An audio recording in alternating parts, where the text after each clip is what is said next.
All right, y'all. We live. Good afternoon. Good afternoon. You see me with, oh, you mad because I'm styling on you. Hey, we starting early. We starting early, man. Let me go ahead and get this from my man with the no chaser, bro. Said no chaser.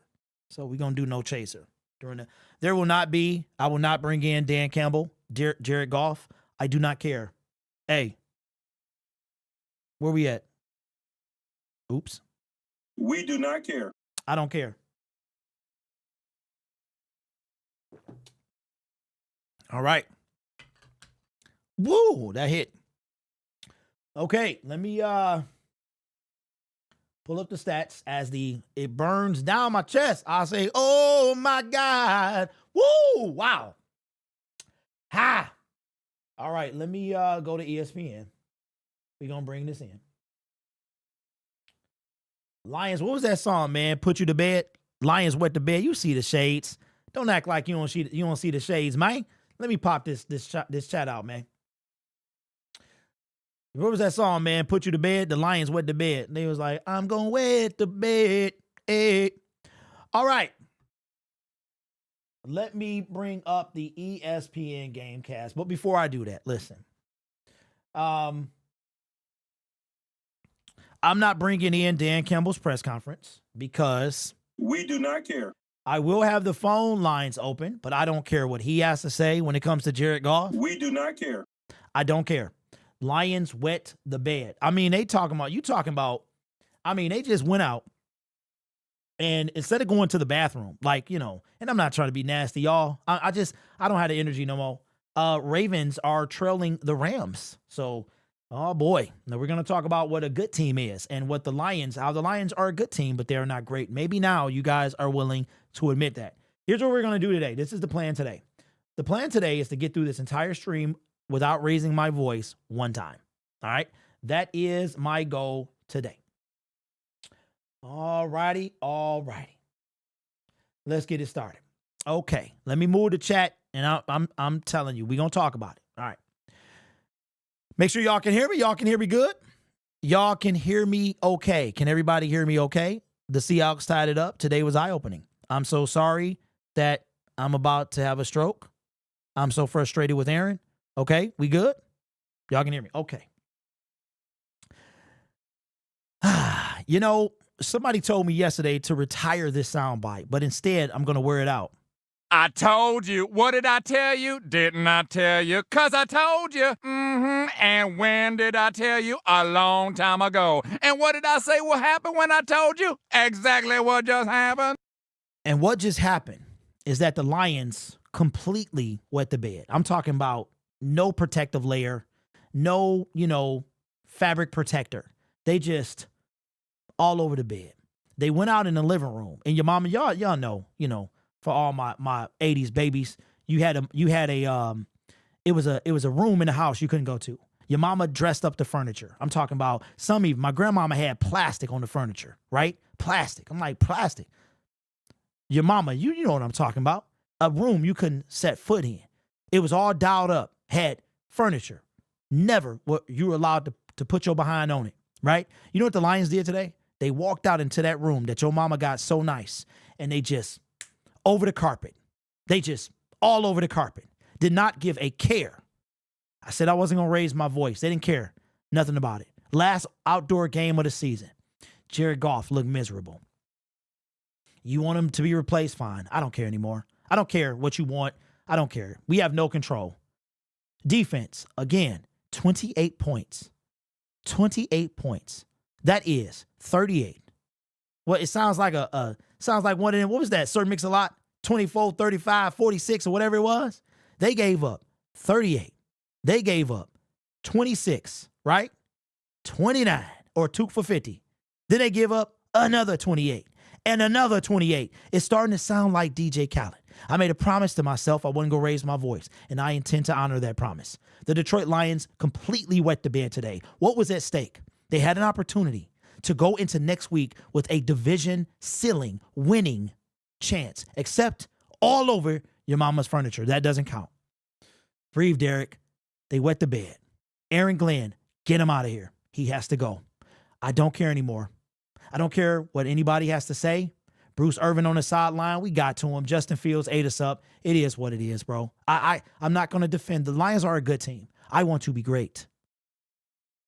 I want to be great. But we're ahead of schedule, right? We're ahead of schedule. We're 9-4. We're okay. We're okay, says Lions fans. We're okay. Are we? I don't think so. I don't think so. The Bears kept their playoff hopes alive. And what did we do? Okay. We had a chance at the number 1 seed. And we said, you know what? We don't want a bye week. We don't want to have home field advantage throughout the playoffs. We just want to get up in there because we're ahead of schedule, ladies and gentlemen. We're ahead of schedule. The Lions are ahead of schedule. So we just want to, all we want to do is win the NFC North. That's all we want to do. All we want to do is have everybody pay their money and come to Ford Field, pay $255 for parking, and we want to get beat by Matthew Stafford and the LA Rams because our fans are content with hosting a playoff game. Why? Because we're ahead of schedule. Well, you know what? We didn't look too ahead today, did we? Now, somebody said if you would have said the Lions should be 9-4 at this point in the season, you wouldn't believe them. I disagree. Everybody expected what they expected this year. The Lions, it's time to admit, the Lions are a good team. They're not a great team. Brad Holmes dropped the ball at the trade deadline. Donovan Peoples-Jones, let me shout him out, bro. As a matter of fact, he's going to get an air horn. I'm going to give him an air horn because he deserves it. Where the air horn at, bro? Donovan Peoples-Jones get an air horn for his 1 catch. Shout out to Hutch, got a sack. Kaminsky, I mean, they got enough sacks today. But it's time to call a spade a spade. And the biggest spade in the room to me is Aaron Glenn. Or Brad Holmes, got to blame one of them. But you're not going to do that, are you? That's okay, because I can do see the shades. Oh, you mad because I'm styling on you. You see the shades, bro. Alternate personality. This is my alter ego. It's called I don't care. I don't care. Let's look at the Lions. Let's see what they did today. Because, they showed up. If the offense cannot score, we lose games. Oh, boy. Well, just look at that. Lions 13 first downs to the Bears 20. We had 7 first downs. They had 10. They beat us there. Rushing first downs. Wow, they had 7. We had 6. They beat us there. First down from penalties. They had 3. We had 0. They beat us there. Third down. Oh, wow. Wow, they had a better percentage than us. They beat us there. Fourth down. They beat us there. We were 20%. They were 50. Total plays. They beat us there. Total yards. They beat us there. Total drives. They beat us there. Yards per play. They beat us there. Passing yards. They beat us there. Completion attempts. They beat us there. They beat us there. Yards per play. They beat us there. Interceptions thrown. They beat us there. Sacks. Wow. They beat us there. Rushing yards. They beat us there. Rushing attempts. They beat us there. I'm starting to sound German. Rushing yards. Oh, wow. Red zone. We got it. Wow. We went 100%. Well, you know what? The Lions need an air horn. Where we at? Turnovers. They beat us there. Fumbles. They beat us there. Interceptions thrown. They beat us there. And time of possession. They beat us there. It's official. Aaron Glenn needs to be fired. The Lions are a good team. They're not a great team. We'll be fortunate to make it out the wild card round. It is what it is. And I hope that Aaron Glenn is on the first bus out at the offseason. He needs to be the first order of business. You know what? They want to hire him to be a head coach. You go right ahead. You better make sure that your defensive coordinator is wheezy because you about to lose a whole bunch of games. Go right ahead. At this point, should you take Ben Johnson with you? What's going on with Ben Johnson? What is he doing? I don't understand. It's 4th down and 2. You are up against the number 1 run defense in the league, and you run it. Where's Jamison Williams? Where is he? I don't understand. Taylor Deckard, it's time to go. It's time to go, big dog. You know what I'm saying? It's time to get on your train and get out of town. The Lions are a good team. They are not a great team. Their defense has to be carried by the offense. Jerry Jacobs is a liability. He's a liability. I'm blaming everybody, but I got a personal blame. I'm coming directly for Brad Holmes. I just am. I'm coming for Brad Holmes. You had to shore up either the defensive line or the secondary once you lost Emmanuel Mosley. And that was before the trade deadline. And you chose to get a wide receiver. That's what you chose. So if you can't get to the court, but wait a minute, we had sacks today. But oh, and I got to give the Dunce Award, okay? The Dunce, do I have a Dunce hat? You know what? Here we go. And it ain't the alcohol. Can y'all see this? Can y'all see this right here? All right. Hopefully this is a signed DeAndre Swift helmet. I'm going to give the Dunce Award today to Aiden Hutchinson. 4th down and infinity and beyond. The one thing you couldn't do is jump, and you did. That turned into a touchdown, which blew this game open. Aiden Hutchinson, you get the Dunce Award. Maybe it should have been better if it fallen off. I'm going to tell you this, and I'm going to open up the phone lines. Lions are a good team. They're not a great team. And your general manager, your head coach, they're going to have to boss up this year. They're going to have to boss up. Get that secondary together, okay? Get that defensive pass rush. Oh, wait a minute. Wait a minute. Let me keep my composure. Montez Sweat. Oh, yeah. Montez Sweat. Y'all told me, and y'all said in the comment section that they overpaid for him. Well, it didn't look like today, right? Now, we got a top 3 offensive line. Where were they today? Nowhere to be found. Taylor Decker, I don't know what's going on with him, but it's time for him to go, right? So if you want the realest take on YouTube regarding your Detroit Lions, subscribe to Detroit Lions Syndicate, because ain't nobody going to keep it a buck and a half like me. You see the shades. Don't be mad because I'm styling on you, all right? You guys are awesome. Take care of yourself and each other. The Lions wet the bed in a big way today, and as always, go Lions.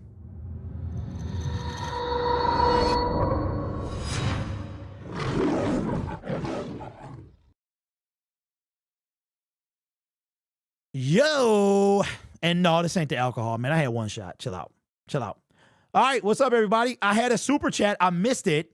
Let me pull it back up. Hold on. Let me see where the super's at.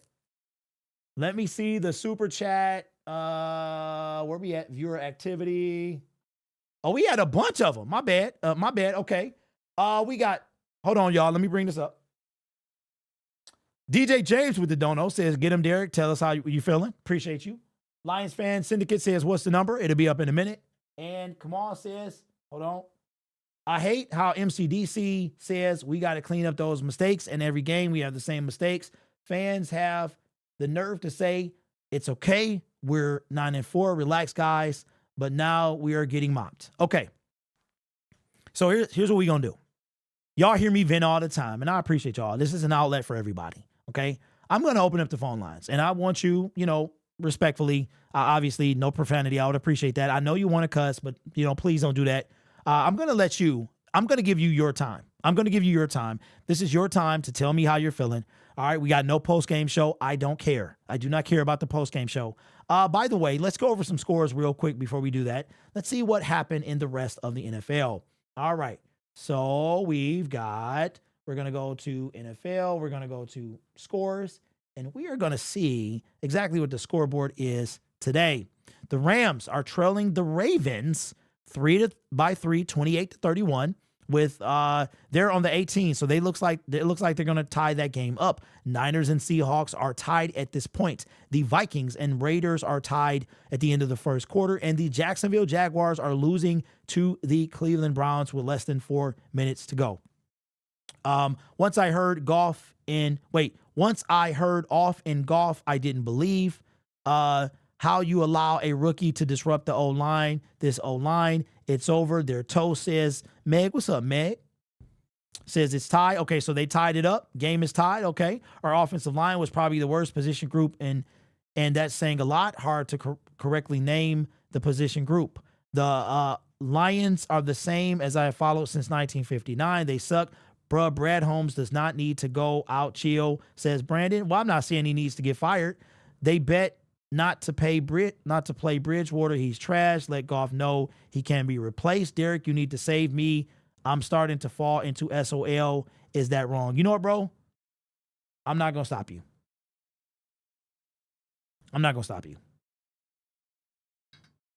We about to do another one.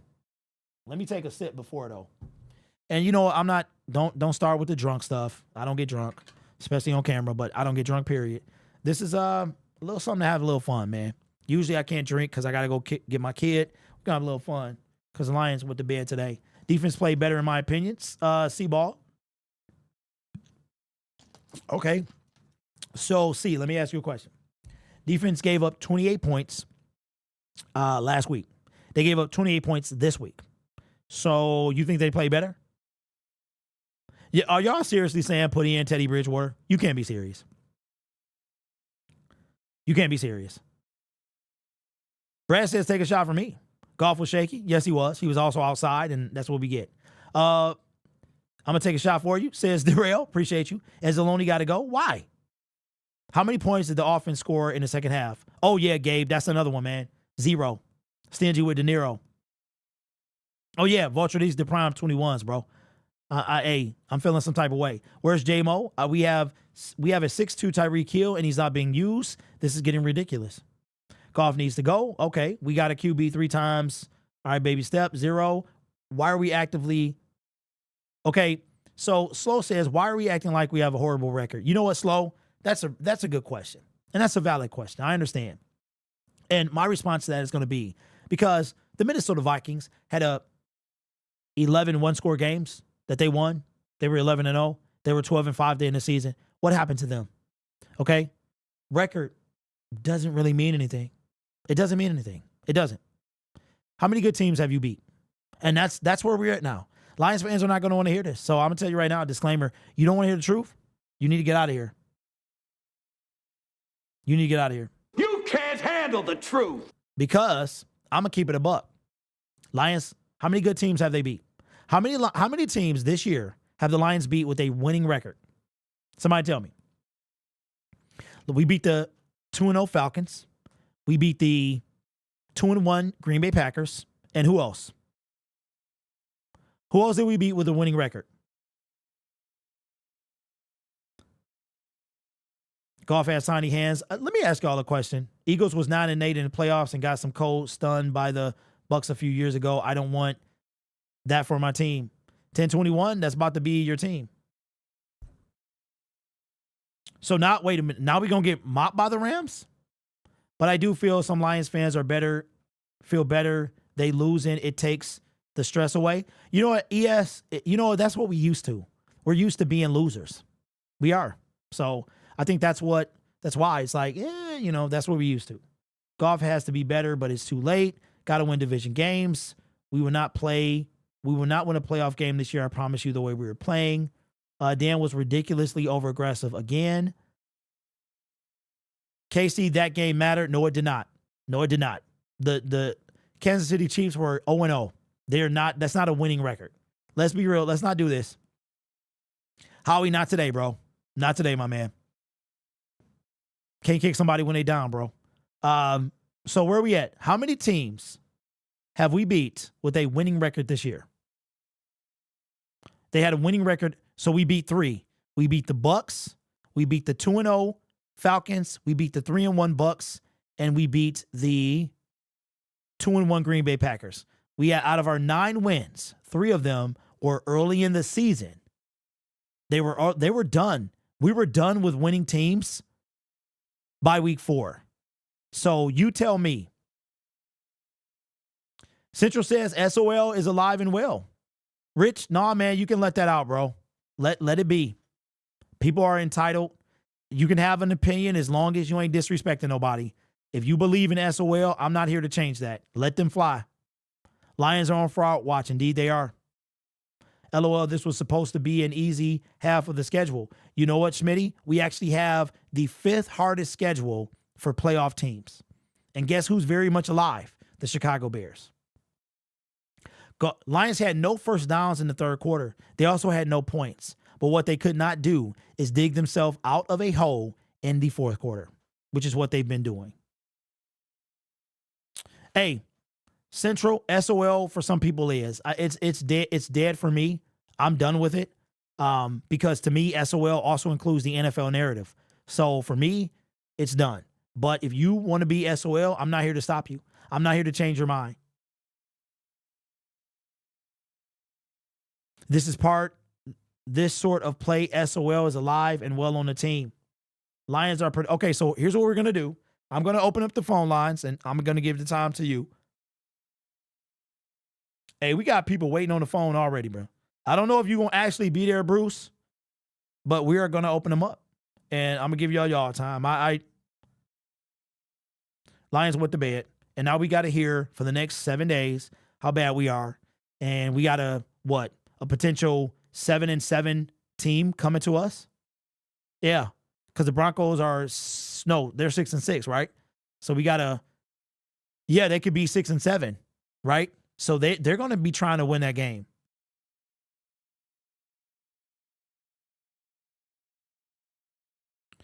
All right. Dang, we got a couple people waiting. We got a couple people. Hey, JBL, you first, bro. JBL is first because he's the first person to call with a okay. All right, so you should have got the all participants are muted and cannot unmute themselves. Let me put the phone line up, and I'll leave it up for 5 minutes, and then we'll go from there. I'll take comment questions in the meantime. Hold on, let me move. Let me see if this works. Phone lines. Let me see. Does this work? It does. All right, phone lines are open. Siri. Hey, Siri. Hey, Siri. Okay, she's not listening. All right. Timer for 5 minutes. After 5 minutes, we will shut them down. If you want to call now. I promise you, we will take, if you call in the next 5 minutes, and we'll take your call. We will take everyone's call as long as you're on the line in the next 5 minutes. If you hang up, I'm not taking your call. Kamal says, how do the phone lines work? Just call. Yes, just call and wait on the line. And when you hear unmuted, St. Brown had a miserable game. He did, man. He dropped 3 passes today. Hey, even Siri is tired. Yeah, she like, bruh. Hey, appreciate that, Rich. I'm just happy our team finally got exposed, didn't get lucky anymore, and coaches are finally facing true reality. You know, Zaire, that's why I'm tired, man. I'm tired because I'm on Twitter, and I'm telling people the real, but they don't want to hear it. You see these glasses? They got the Honolulu blue version on. They got the I've always told y'all the truth. I've never lied to you. You're not going to get fake from me. I'm not ever going to lie to y'all. This team is good. They're not great. They're not great. We need some pieces. And Brad Holmes is to blame. It really is. I don't care. He's to blame. You could have got, I don't want to hear that Chase Young or a 3rd round pick was mortgaging the future. Broderick Martin, what did he do today? Donovan Peoples-Jones, since the trade deadline, 1 catch. I'm tired. I'm tired of talking about the same thing. I'm tired of arguing with people about what the reality is. But it is not, you know what this is, bro? This reminds me of your children, right? You're trying to teach them, and everything you do is to protect them. And you're like, dude, I'm trying to tell you that this is good for you. Don't do this. And they're like, I'm going to do it anyway. Here we go. And then you come back and say, you know what? And like your kids always think that you're trying to get in their way, but you're trying to protect them. You know better than them. You live longer than them, right? And obviously I'm talking about my 13-year-old son, but then you think about you being a kid, right? That all you did is your parents are not ever trying to hinder you. They're trying to help you. Their entire life is helping you. That's what I've done. That's what I've done. I have never, ever tried to lie to y'all. And I will never, ever, ever, ever drink the Kool-Aid like that, where I'm going to drink it because I'm a Lions fan, but I'm not going to lie to you though. And the reality is the team is good. We're on the verge of greatness. And to be great, we need a Josh Allen. We need you know what? Go get J.C. Jackson. Go get him in the free agency. Go get him. Jerry Jacobs. Demote him to number 3. He's a good number 3. Put him in. That's fine. Keep him. You can't talk bad about Brad Holmes. You can't talk bad about, you cannot say anything bad, because the moment you do, you are going to get reamed in the comment section. But that's okay, because you see the shades. I'm built for this. I'm built for this.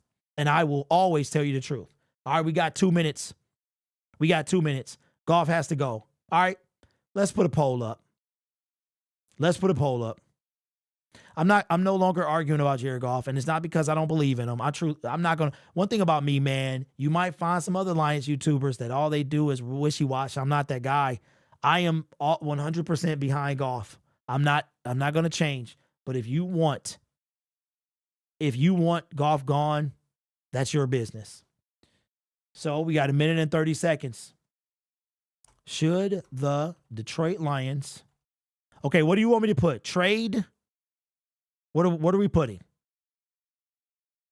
Wow. So the Rams, you know what, bro? I had them losing that game. We're in rebuild 5 more years, and they will let... Okay, so what do you want me to put? Should they trade? Hey, I'm not doing that. I'm not putting this loss on Jared Goff. I'm not... Okay, here we go. Here we go. Should... Because this should the Detroit Lions start Hendon Hooker? I want to see what y'all have to say. My answer is no. I know they can't, and this is not reality right now, but I want to know. All right, so it is in the comment section. Should the Detroit Lions start Hendon Hooker? This is not a reality. This is a fantasy because he's not even activated off the NFI list yet. Well, he is, but he's not been elevated. All right, 30 seconds. We're talking about if he was able to play. Badger says Goff is not the problem. I'm just tired, bro. I'm tired of talking about it. When he gets activated, he needs to start. Goff has no pocket presence. People don't know football if they're asking to start Hooker. All right. Well, the phone lines are officially closed. And 3, 2, 1, and we go. All right. Phone lines are officially closed. If you have not called, you will have to wait till next week. And we're going to start this thing.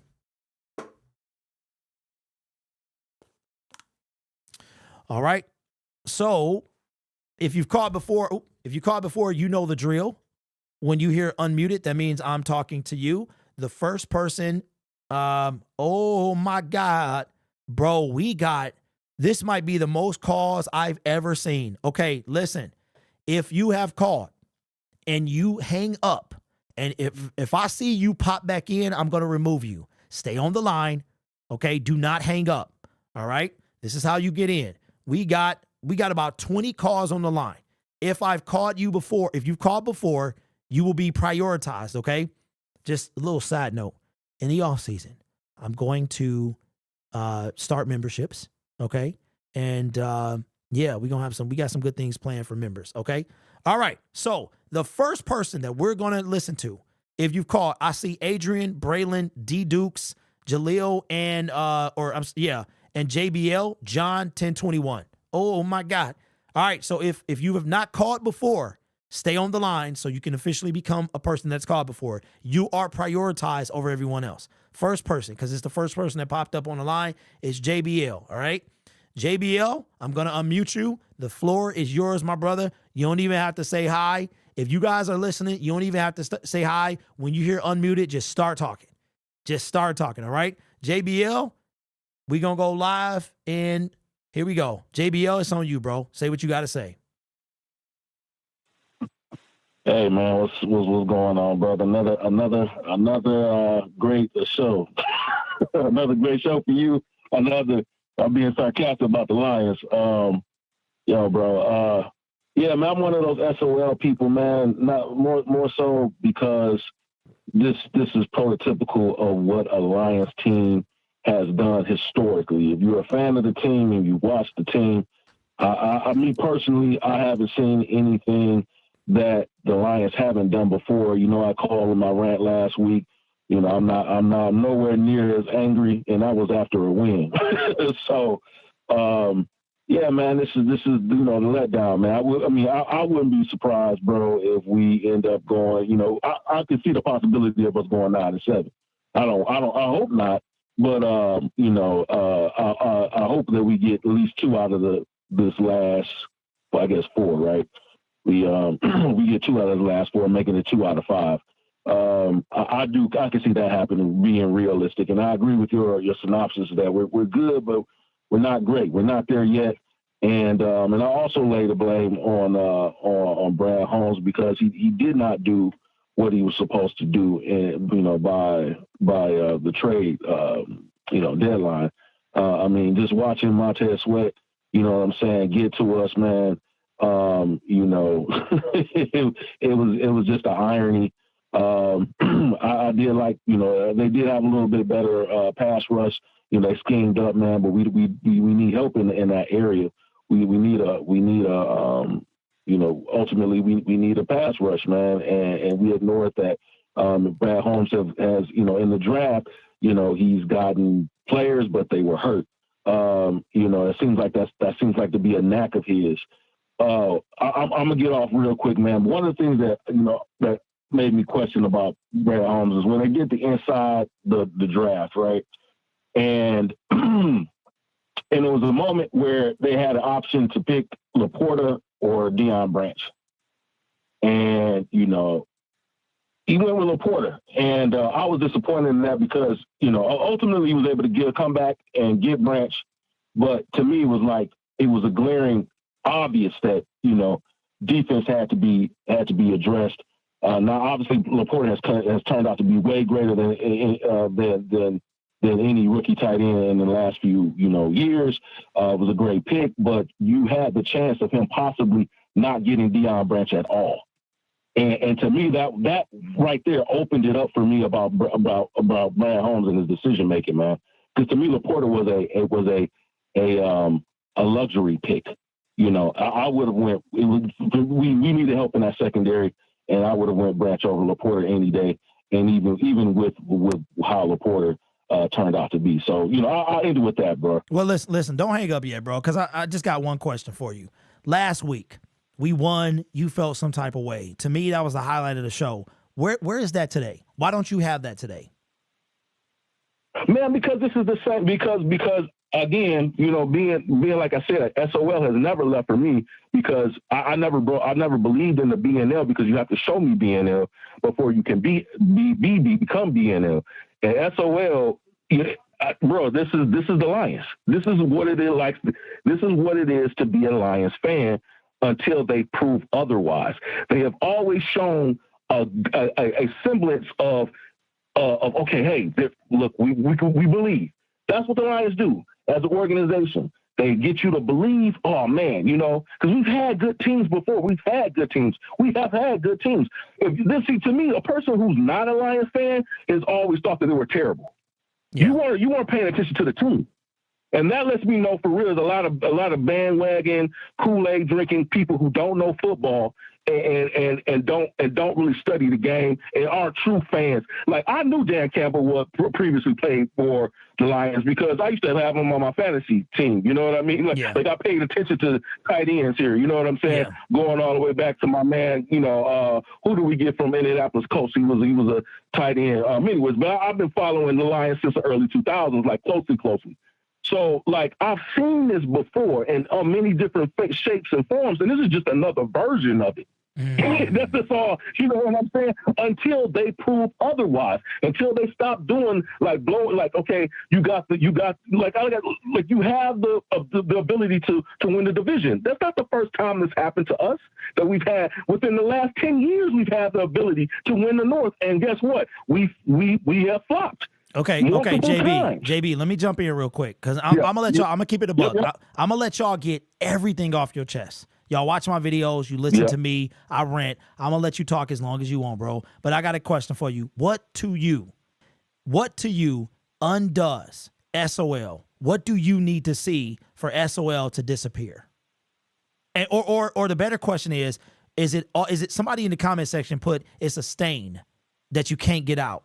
And that might be real, but for you, and I'm gonna ask everybody the same question. So be ready. For you, JB, how do you get rid of that? What for you does that? What for me that does that will be stop being like when in the draft, stop being trying to be the best, you know, smarter than everybody else.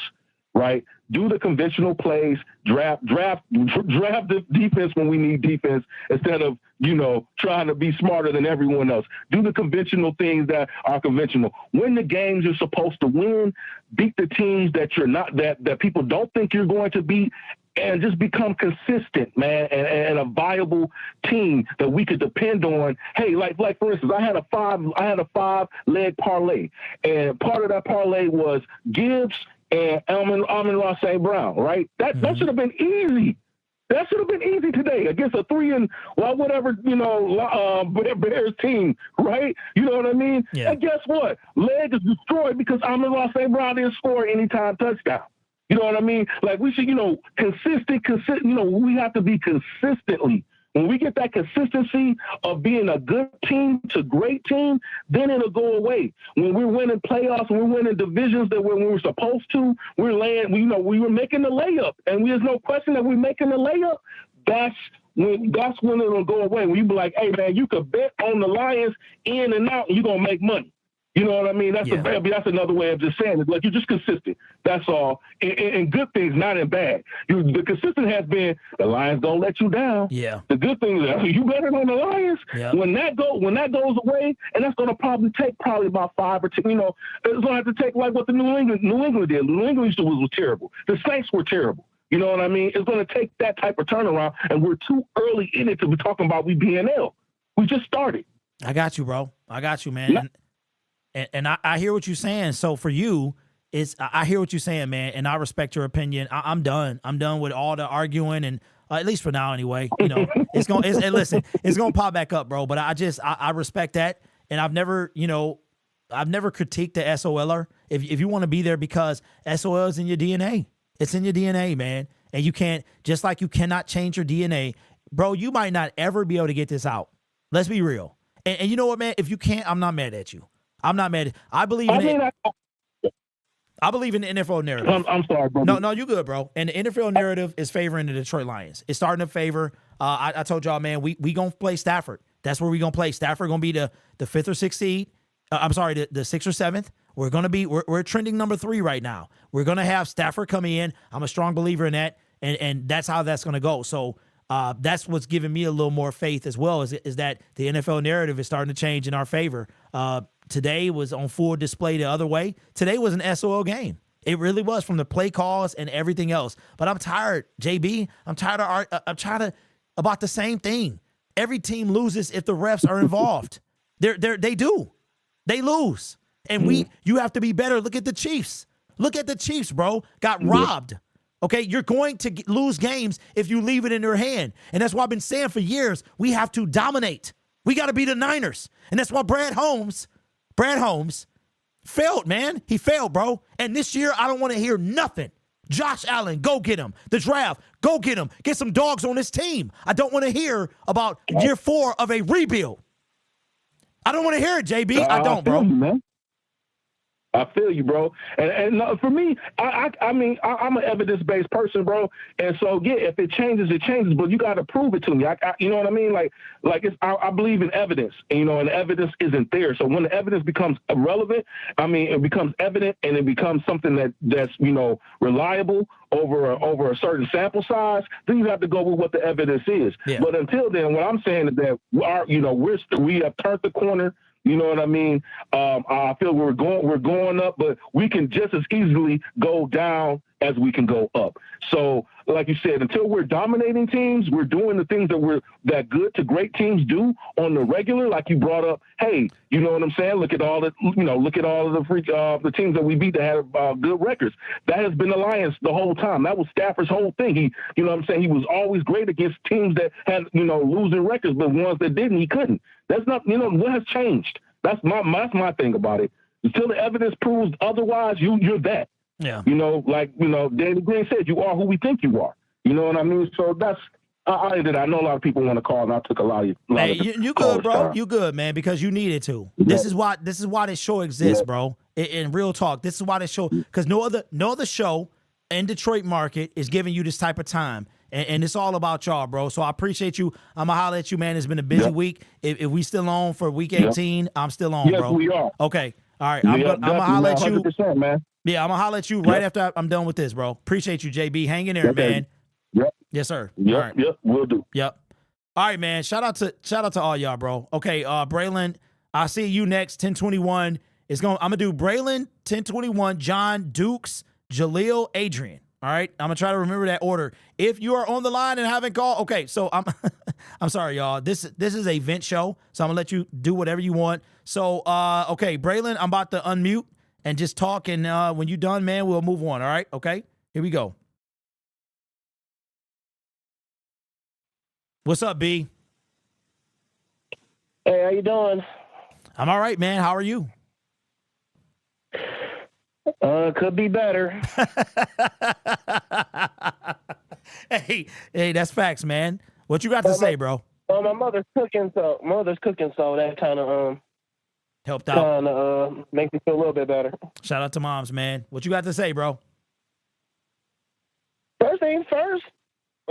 I'm probably not gonna say a lot, but first thing first. People who want to start hitting the hooker, y'all delusional. Like, are y'all watching the same thing we watching? I'm like, our offensive line couldn't block for anything. How was that Golf's fault? That our offensive line can't block. Worth the crap. Hey. When Glasgow muffed the snap. Yeah. Muffed the snap. What else? Yeah. And Goff getting sacked. Did he get sacked? Like, how many times did he get sacked? Was it like a bunch. 2 or 3? I think it was three. I think it was 3. Oh. Yep. Well, hey. Like, it's kind of hard for Goff to do anything when our O-line can't block. That's all right, B, because everything. Like, what'd you expect Goff to do? What? It's like Goff can throw to himself now. Or it's like Goff can't block. I'm like, Goff's not on the offensive line. I'm like, Goff's not on defense. Goff is not responsible for getting us sacks. I'm like, Goff is not responsible for getting us pressures. I'm like, why y'all wanting to get rid of Goff so bad? I know some of those turnovers he has this season, yeah, some of them can be blatantly his fault, but it's like, when our offensive line can't hold the opposing defense back for more than 3 seconds. I'm like, yeah. What do you expect to do? Well, hey, B, appreciate your call, man. Of course, throw go ahead. Throw the ball. You said what? Or miss passes and all that. Yeah, I got you, man. Well, hey, tell mom, man, save a play for me, bro. All right, man. I appreciate you, bro. Also, I agree. Wait, I actually gotta say one thing. I agree with your thing. I blame Brad Holmes. I'm like, for not doing anything at the trade. I'm like, you tell me Brad Holmes is that stubborn to get rid of a 3rd-round pick for Chase Young? I'm like, and you see what Chase Young's doing over there for the 49ers. I'm like, he's getting sacks over there. I'm like, really? Yeah. I'm like, he got a wide receiver. I'm like, really? Yeah. Who has 1 catch, by the way? I'm like, yep. Yeah. Hey, Braylon. Help. Appreciate you, my man. Like I said, no. All right. Thank you. All right. Hey, Braylon been with me for a while, bro. He been supporting all the channels, this channel, Syndicate Sports Detroit. Shout out to moms, man. I didn't ask him what he was cooking. That's what I should have asked. Hey, mama's cooking. What Kwame say? Mama's cooking. Okay. 10:21, right? I think I said 10:21. I don't know. We gonna unmute you. Here we go. 10:21. What's up, big dog? What's up, bro? Hey, do me a favor. Go to the next caller and come back to me because I'm about to get out this Uber and go into the terminal at the airport, and then I'm going to jump on. Okay. All right. Just, okay. I got you. All right. We got John. John, what's up, big dog? Well, I'll tell you right now, bud. I'll tell you, this happens in college and high school ball. One thing the Lions are not doing is that when they go in halftime, they ain't showing what the heck their team's doing this. They're making the adjustments. We're not. That's what's causing the biggest problem this whole game. I call it coaching on both defense and offense. It ain't just saying, Aaron Glenn's done. It's both of them. They're not coaching. So Ben Johnson, you got to go in there and show that. You don't go in there and just take a rest, go to the bathroom break. You got to coach his team to win. You had a 13-10 lead at halftime, and didn't score a you single come out point. And you played flat. Mm-hmm. And you played flat the rest of the game. We didn't score a single point from there. And I know. That's what I'm saying. We didn't do anything in the third quarter. You did not coach at all at halftime and shown how to win this game. It's all coaching, bud. Okay. It don't matter. They say Table Lions. That don't mean nothing to me. about same old Lions. I gave a careless about what they call that. It don't matter. It's all down to coaching. Okay, so you're putting it on. You got to make adjustments. You're putting it on Ben Johnson and You got Aaron to make Glenn? adjustments. Okay, what two coaches? Well, I'm just saying, you got to make adjustments. Both offense and defense, you got to make adjustments. That's what Chicago did. That's how they came back and won. Yeah, that's what Justin Fields not even running the second half. He didn't even run. I know. Yeah. I'm saying, but the adjustments, they made adjustments on our team. We did not. And that's why we lost. Yeah. Somebody, who was that said again? My wife. Hey, shout out to the wife, bro. She said she had to put her 2 cents in and said again. I got you on speakerphone, brother. We appreciate that. You know what? That's what real Lions fans need to hear. Said again. That's what we talking about. Uh-huh. Yeah. All right, John, how are we feeling? We're sitting there very, very upset, but I'm just telling you right now, it's down to coaching. And they say, oh, why buddy Brad Holmes? Why did this player? I'm sorry, these guys are paid millions of dollars to play ball, and they're playing like a 2-1 high school team. Okay. They're not playing like a team professionals. They should be playing to win the game. Yeah.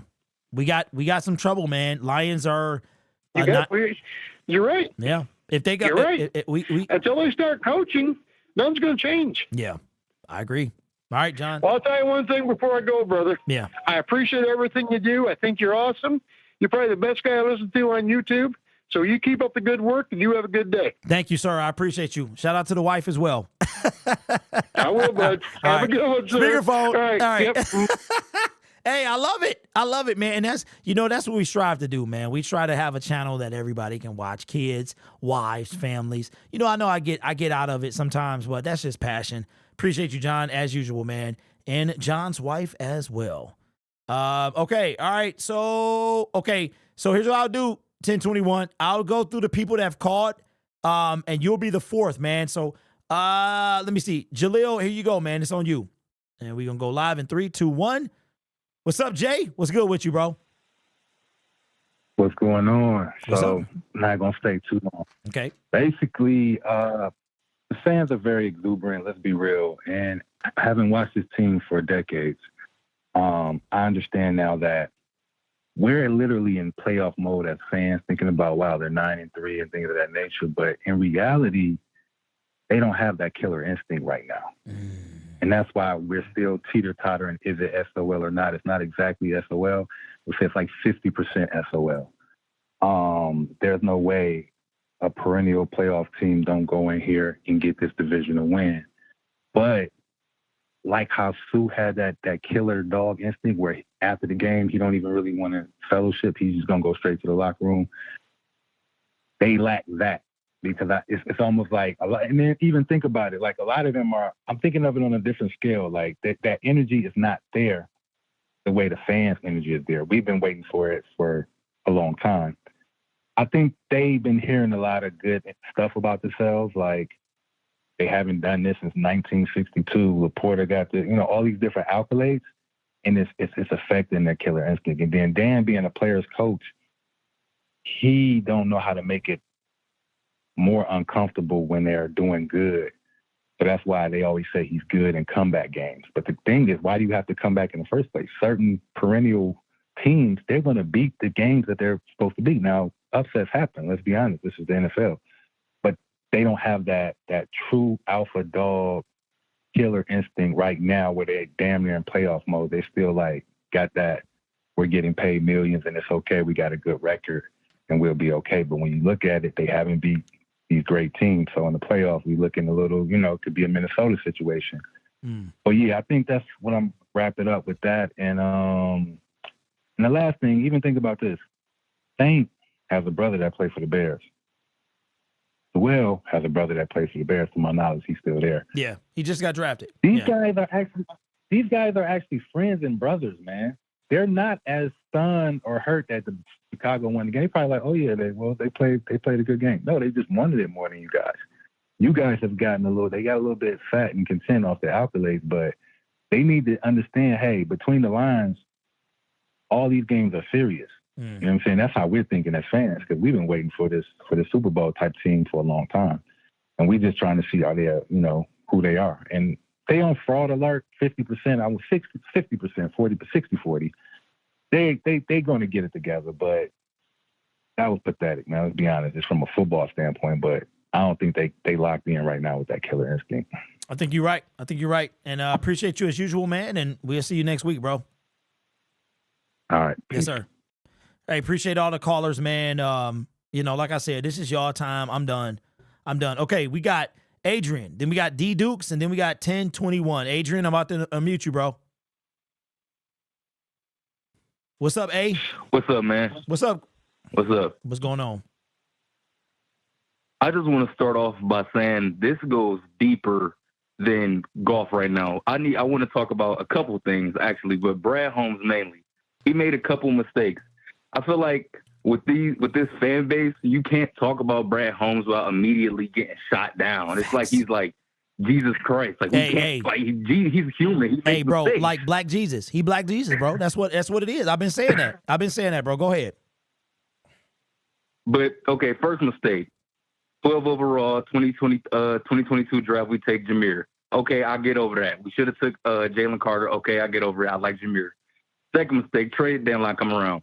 We take Donovan Peoples-Jones. Who, like, what? Where is, like, no. Chase Young was right there for a third-round pick, and we take Donovan Peoples-Jones. That's not okay. The third mistake, like, what are we doing? We haven't fired Aaron Glenn. I know what you mean. You can't fire him mid-season, but still, something got to change on the defense. I didn't say it's that. Getting bad. I didn't say that, bro. I didn't say that. We demoted. Oh, you didn't say it? No, well, we didn't say it around the community. No, we you know me, bro. We demoted Anthony Lynn. Why can't we demote Aaron Glenn? Yeah. Go ahead. It wasn't you. Yeah, but still, people saying that. Yeah. Jerry Jacobs sucks. He's not an NFL player. He's not good. That's one. Pass rush non-existent. Aiden Hutchinson has no help. Double, triple team every time shouldn't happen. That doesn't happen to Nick Bosa. That doesn't happen to Myles Garrett. Why we okay it's happening to Aiden? Like, I want to know. Like, that's what I just don't get. We need to make changes, and I feel like it goes with the front office and coaches first. Be careful, bro. Be careful, man, because they might come at you, bro. You might get the lynch mob, the picket mob with the pitchforks, man. You cannot say anything. Somebody got to say it. Somebody got to say it. That's true, but hey, because see, Lions fans, we so busy with the Kool-Aid and the glasses that we don't want to admit. It's like if you got a significant other and there's signs that she's cheating or he's cheating and you see him, right. You don't want to say nothing, but you know it's there. You know what I'm saying? That's how it is, bro. Right. It's time to call a spade, and that's what you're doing, man. I appreciate you, A, and we'll see you next week, big dog. Yep, see you. Thank you, man. Thank you. Hey, y'all are what makes this show. I'm just a dude wearing shades right now, all right? I'm just a dude wearing shades. And listen, like I said, you want the smoke, I got the machine, and I'm extra with the glasses. All right, you feel me? I'm extra with the glasses. I'm cringe. Hey, I'm giving you a platform, young punks, to talk your talk. If you got something to say, dial the number. I'm giving you a platform. Ain't nobody doing it like me. You understand? Rock Dawn on his way. But ain't nobody giving y'all a platform. So shut your mouth and be grateful. You understand? Shut it. Shut your mouth. Cringe. And that's a compliment. That's a compliment, bro. Don't mess with the prime 21s, bro. I'm not playing around. I'm not. Ain't nobody giving you the space that I'm doing. I'm not out here making 12-minute videos for AdSense, young punks. I'm out here for y'all. And you calling me cringe? What's wrong with you, bro? What's wrong with you? You try calling 97 won a ticket, and you see what happens there. You understand? Sick of y'all, bro. I don't even understand why I do this. All right, we got D Dukes and then 1021. Listen, like I said, you want the smoke? I got the machine, and I'm extra with these glasses on. You heard me? All right, D Dukes, what's up, big dog? We on the line with D Dukes. What's up, man? Man, what's going on? Glad to be on the show once again, man. First off, thank you for having me. Number two, you, bro. Number two, I don't know what the heck is going on with these Lions, man, but we cannot continue to play the way we're playing. And I said this to a bunch of my best friends, some of my coworkers. They kept saying the whole time, hey, we got an easy schedule. We got an easy schedule. Maybe at the beginning of the season when all these teams was hot garbage, but these teams have had time to get themselves right, make the right moves, get themselves in a much better position, and look at them now. They're pulling out wins left and right. So, no, it's not easy. Are they winnable? Of course they are. But the point is we should be doing it. We should be winning. And yet we're not, because we're making the same mistakes we've been making for the longest time. Things have got to change. And I'm so tired of Dan Campbell getting on that podium and constantly saying, we got some stuff to clean up. We got some stuff to clean up. You've been saying that for the last 2 years, yet we're seeing the exact same problems continuing to happen. So, no, you haven't cleaned anything up. Aaron Glenn, I don't know what's going on. As irritated as I am with the way that he's calling the defense, I am not ready to say fire him yet. We still got the rest of the season. Let's see how the rest of this thing plays out and go from there. After that, after the postseason and everything else, then we can see how things will go. And as far as winning the division, we should still win this division. But if we keep playing the way we're playing, we're going to lose every single game we got coming up playing like this. When we played the Saints, we were up 21-0. 21-0 in the first 7 minutes of that game. What in the world happened after that? Because we took the foot off the gas. We took the knife away. Why? These are problems that the Lions need to get addressed. And I don't know what the heck that one play was on the fourth down. I don't know what that was, trying to give it to Jahmyr Gibbs. Normally he could do that, but not against this run defense. You should have went for a nice, short 4 or 5 yard pass and called it a day. I love my Lions. I absolutely love my Lions, but the mistakes that they're making are the same mistakes they've made for the last few years, and it's got to stop. Hey, you speaking facts. And like I said, man, I'm just a dude with shades on right now. I'm letting y'all say what y'all got to say, and everybody seems to be the same thing. Like, we're not there yet. Like, we should win the division, but what happens after that? Well, that's because we got to a comfortable lead. So, D-Dukes, I hear you, man, and appreciate your call, man, and thank you for the support, man. Yeah, appreciate you, man. Yep, absolutely. All right, shout out to everybody. Okay, 1021. It's on you, big dog. And then everybody that called, we got 16 people on the line. These are all new people, so rock with me for a little bit. 1021, it is on you, my brother. When you hear I'm muted, I'm talking to you. What's up, big dog? Yo, what up, dog? What's up, man? What up, dog? I'm in the airport, so I don't know if it's No, I can hear you, bro. You good. You good. Do your thing. Okay. Yeah, man, I'm mad because my flight delayed, the games. I'm about to be sitting at the airport looking crazy in the face and watch a couple games and get this out. I want to address what my man said before he got off about not firing Eric Glenn. No, so get him up out of here. Get him up out of here. We haven't seen enough. You know, there's been no improvement at all. Even with him talking about when he got in that post-game interview, or not post-game interview, the interview the other day, talking about, I see progression. I said, boy, if you don't stop, come on now. So he got to go. I need him to target J-Mo more. I was watching the game. You know, that's my favorite player. So I'm looking at different stuff. I see him on that throw that he tried to make to Laporta. I think it might have been a fourth down throw that he tried to make to Laporta. Bro, J-Mo was wide open behind Laporta, or St. Brown, one of them. The underthrow to J-Mo, like, come on, bro. Like, Goff got to get better at his adjustments or his reads. Because he'll make one read, throw it in the heavy traffic, and look crazy. Like, bro, that's what all of the quarterbacks that's better than him do much better. You see Patrick Mahomes making his second and third read. You see all these dudes making their second and third read, and then they find something. Hell, I'm sure Justin Fields, when he made that third DJ Moore, was probably not his first read, and then boom, what? Long-ass touchdown. Like, how is Justin Fields throwing deeper and longer touchdowns than Jared Goff? That's crazy. Like, I'm actually surprised to even see that. But this is a bad game all around, and I put this in the chat.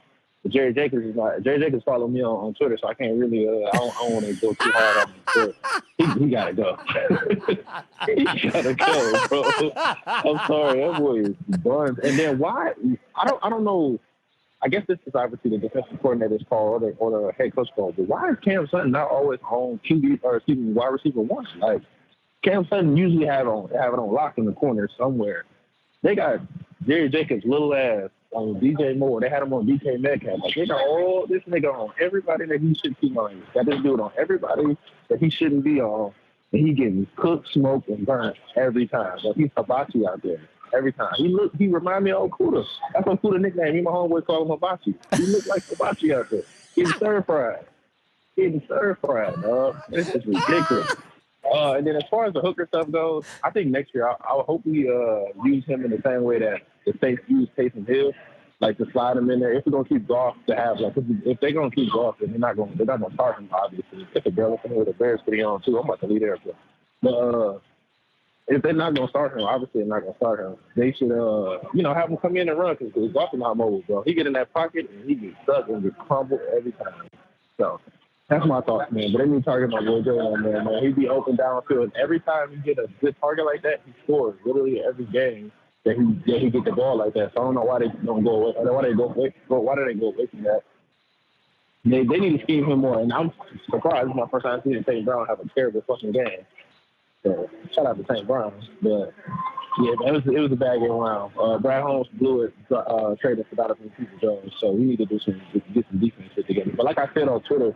Or I think it was our last video. I said I think next year they try to when they're gonna put the pressure and try to make that jump to get all those good free agents and shit like that in the offseason. But I still don't like the effort this year. Like Brad Holmes looking a little shaky with some of his choices. Like the dude said earlier, he tried to outsmart everybody, and it's like, bro, why don't we have Chase Young and Montez Sweat on our team? Come on, man. And then why is Bruce Irvin not in the game? Like, what are we doing, bro? So Broderick was out there. Bruce wasn't in the game because he had an ankle injury. He actually rolled his ankle on the sack, but you only get 3 elevations per, and then you either have to sign him to the active roster or you got to waive him. So I think they're trying to be selective. Huh?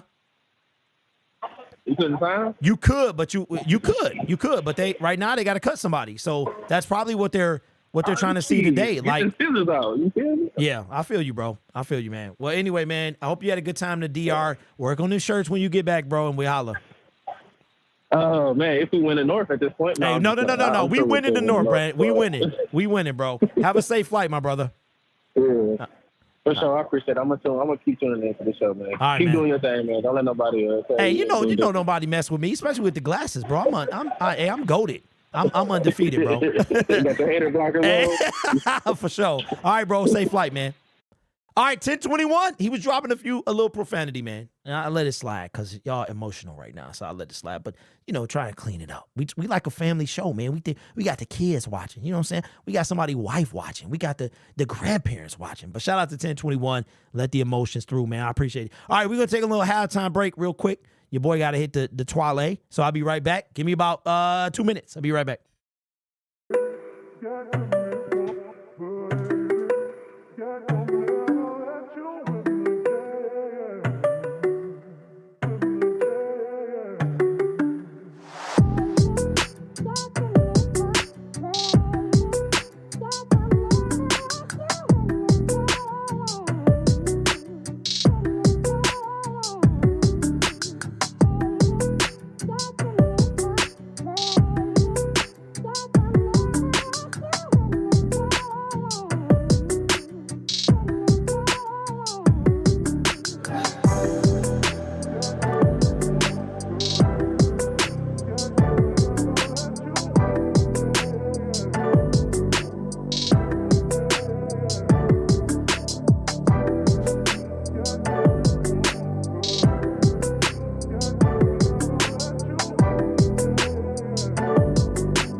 We back, man. All right, so we got a lot of people on the phone line, man. We got 14 attendees. All right, I'm gonna try to run through listen, I'm glad y'all called. I just the process is so long. So give me a chance. Where we at here? Let me do this. All right, so we're gonna do this. We're gonna go from the top bottom. Last 4 digits, 0761. 0761. I'm going to unmute you in a second. I'm going to get your information, and we'll go from there. Give me a second.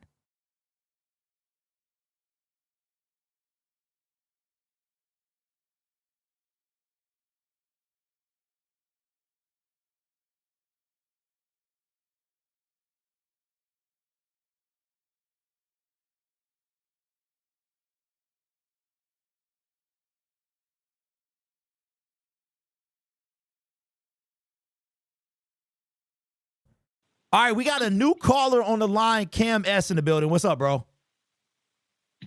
Hey, how's it going? Thanks for inviting me on the show. Well, no, thank you for calling, man. What you got to say, bro? I'm as upset about everyone as everyone else. And what it boils down to for me is I just think this is a decent team. I don't think this is a great team. We are not a Super Bowl contender, in my opinion. We have beat no one of consequence this year aside from the Chiefs. And we have carried that Chiefs win. And we just think we can walk in against any opponent and just win without having to try. I mean, like I haven't seen a win since the Chiefs that has been of consequence. That's like, oh, wow, this team is like really, really good, you know? I haven't seen it. And we just have carried that momentum. Everyone got fooled, in my opinion. After that win, we thought we were, Super Bowl contenders. That's fine. The Chiefs are a great team. That's great and all. But that was week one. We are now heading towards the end of the season. We have seen the same issues we have seen the past few years. This defense is turning back into the defense of a few years ago. We did not do anything at the deadline. It has been the same stuff, the same issues, not being able to contain mobile quarterbacks, the same issues we have seen for the past few seasons. There has been no schematic changes, no, serious adjustments. And now the offense is starting to regress on top of that. So we have a twofold issue now. So I just think it's all encompassing. I think when we win this division, whatever week it is, I think we might win a playoff game. Now I don't even know if we'll win a playoff game. We just don't look like the same team as weeks prior, and it's upsetting as a fan. I want us to not look like that SOL team, but once I get my confidence up, we do things to go backwards again. We take 2 steps forward, then we go backwards again. It's like the same thing over and over. So I don't know, where to go from here. I'm hoping we can improve, but I haven't seen that for a long time now. We have gone 5 or 6 straight games now where this defense has looked horrible, so I don't know. I don't know if Glenn should stay. We can see after the end of the season. I don't like in-season firings personally, but if they fired him, I wouldn't be upset at it.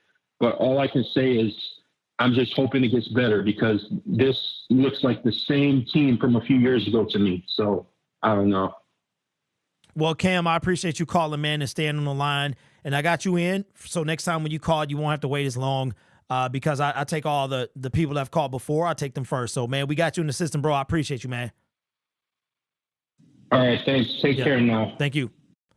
All right. Cam, new caller. So everybody on the line now is a new caller. All right. So I'm going to go from the top. Last 2 digits is 5147. I'm going to unmute you so I can get your information.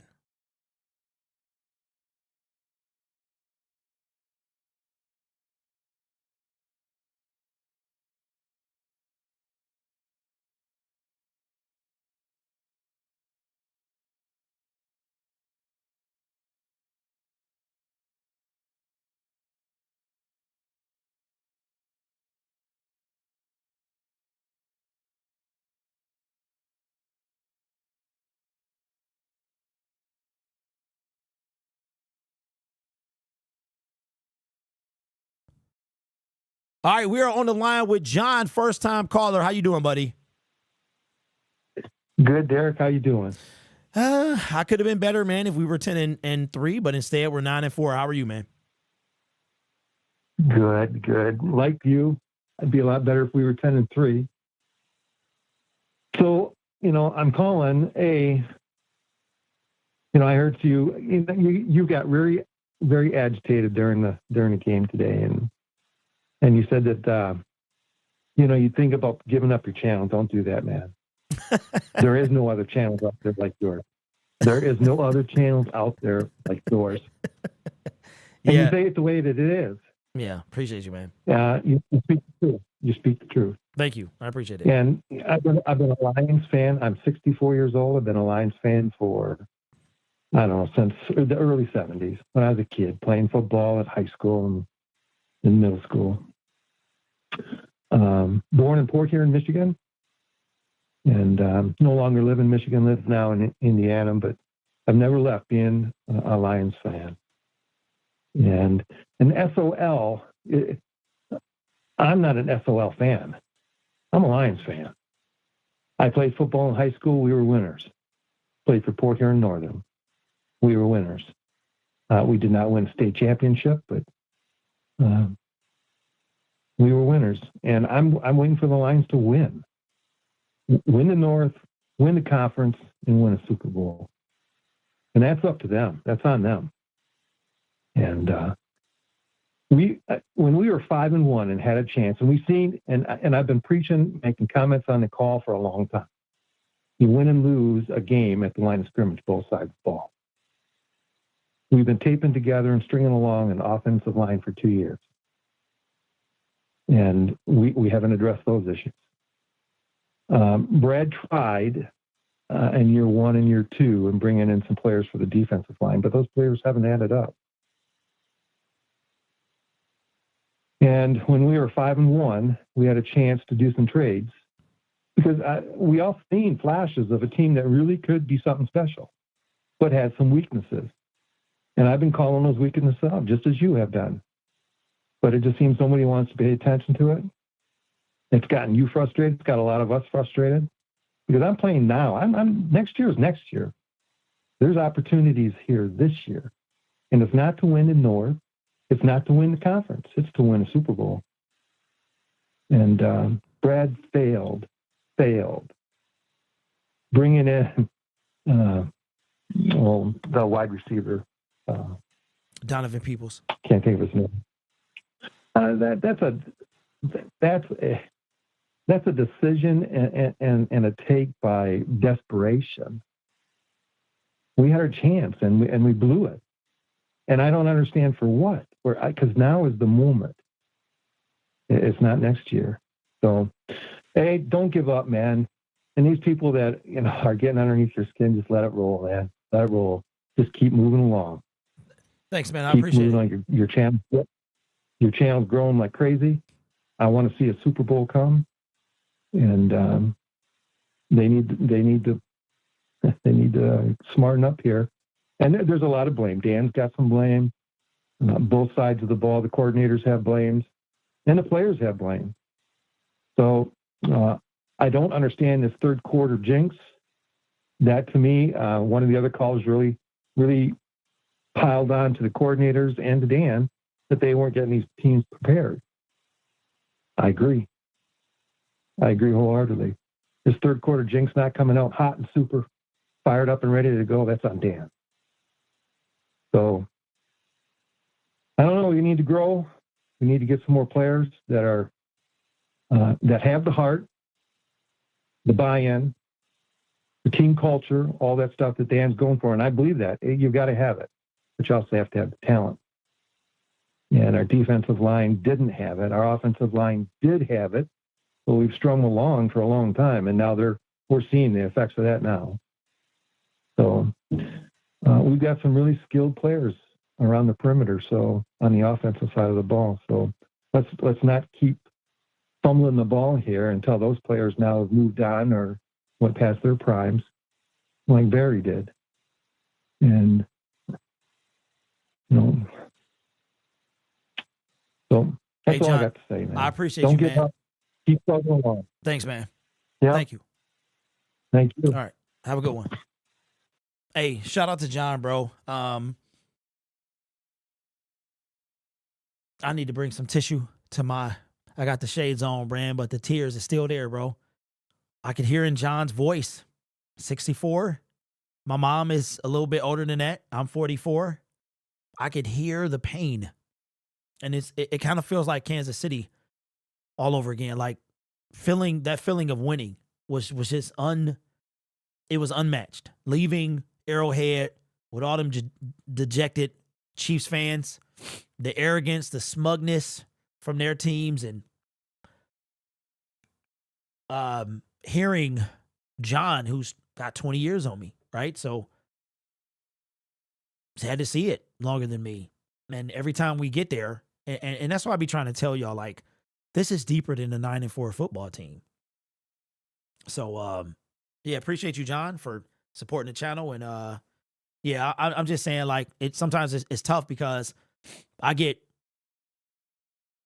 probably one of the realest ones on this platform. I don't ever sugarcoat anything. Like, after we get off here, I'm going to make a bunch of videos and I'm going to come at this team.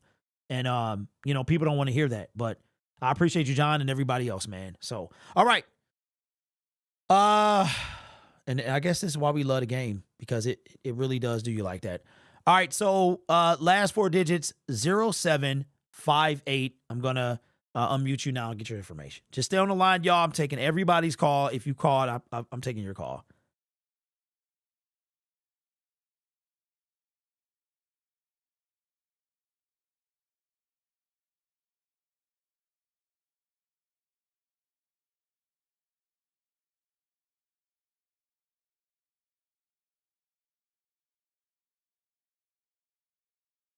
All right, we are live with Paul, first time caller. What's up, bro? Oh, I'm just sitting here just thinking on how we lost the game. We had it. Well, no, we didn't exactly have it, but we had the momentum and we just blew it away. That's how I feel right now. And I'm just still very disappointed in this team. I know we can do a lot of great things. And they're just not showing it to me. Yeah, that's facts. And 9-4 is good, but in my eyes, it's still not. I still think we can be like better than this. We shouldn't be losing to bad teams. We should be dominating bad teams. We shouldn't be playing close with the Saints or with the Bears or with the I don't know. But we shouldn't be playing close with bad teams. Wow. We kind of look like the Vikings last year. Yeah, just from Bleacher Report. Wow, this is the headline. This is the headline. Why Detroit Lions upset loss? It says, did Lions get exposed? And then the headline is, why Detroit's upset loss versus Bears is a fluke. So, I don't know. Yeah. And also, people want to put in Hendon Hooker. I really don't understand the point of that. He hasn't played in over, I don't know, even a year. How do you think he's going to do? He's probably not going to do as good as Jared Goff. And this offensive line has looked like really bad the past 3 weeks. I don't know what's the problem. Taylor Decker has been looking like Dan Skipper on an okay day. But overall, I don't know. I'm not done talking yet. Sorry. I have a little bit of a cold. Oh, no, you're good. But overall, all right. And what else? The wide receiver core has overall done their job, but the drops. I heard we are like second in the league in drops. We got to fix that. And I really don't know if we are going to. And we need to get pressure on the quarterback. And I haven't seen that since, I don't know, week 1. Or maybe even week 3. Probably week 3 because we got like 6 sacks that game. And the secondary has looked pitiful. I don't understand why we have Jerry Jacobs on their number 1 wide receiver on big 4th down plays. We should have Cameron Sutton on there because he is a great corner in this league, and I just don't understand. Ugh. All right, and Paul. Also, sorry, one more thing. Aaron Glenn needs to be fired today. He shouldn't even be going with the team. he should be staying in Chicago and probably looking for a job down the street or something like that, because he is terrible. I don't understand why Dan Campbell keeps defending him, because he has proven to me that he cannot coach this defense and coach this team to a Super Bowl. Aaron Glenn needs to be fired today. Well, I'm with you on that, bro. I appreciate you, Paul, for calling, man. I'll catch up with you. All right, you're welcome. All right. Shout out to whoever that was in the background, man. And ladies and gentlemen, this is what you're going to have to deal with. You're going to have to deal with the fraud watch all week long. All week for the next 7 days. And then we got a decent team coming to Ford Field. We got a decent team. All right. Okay, last 4 digits is 6278. I gotta get your info and then I'll put you live.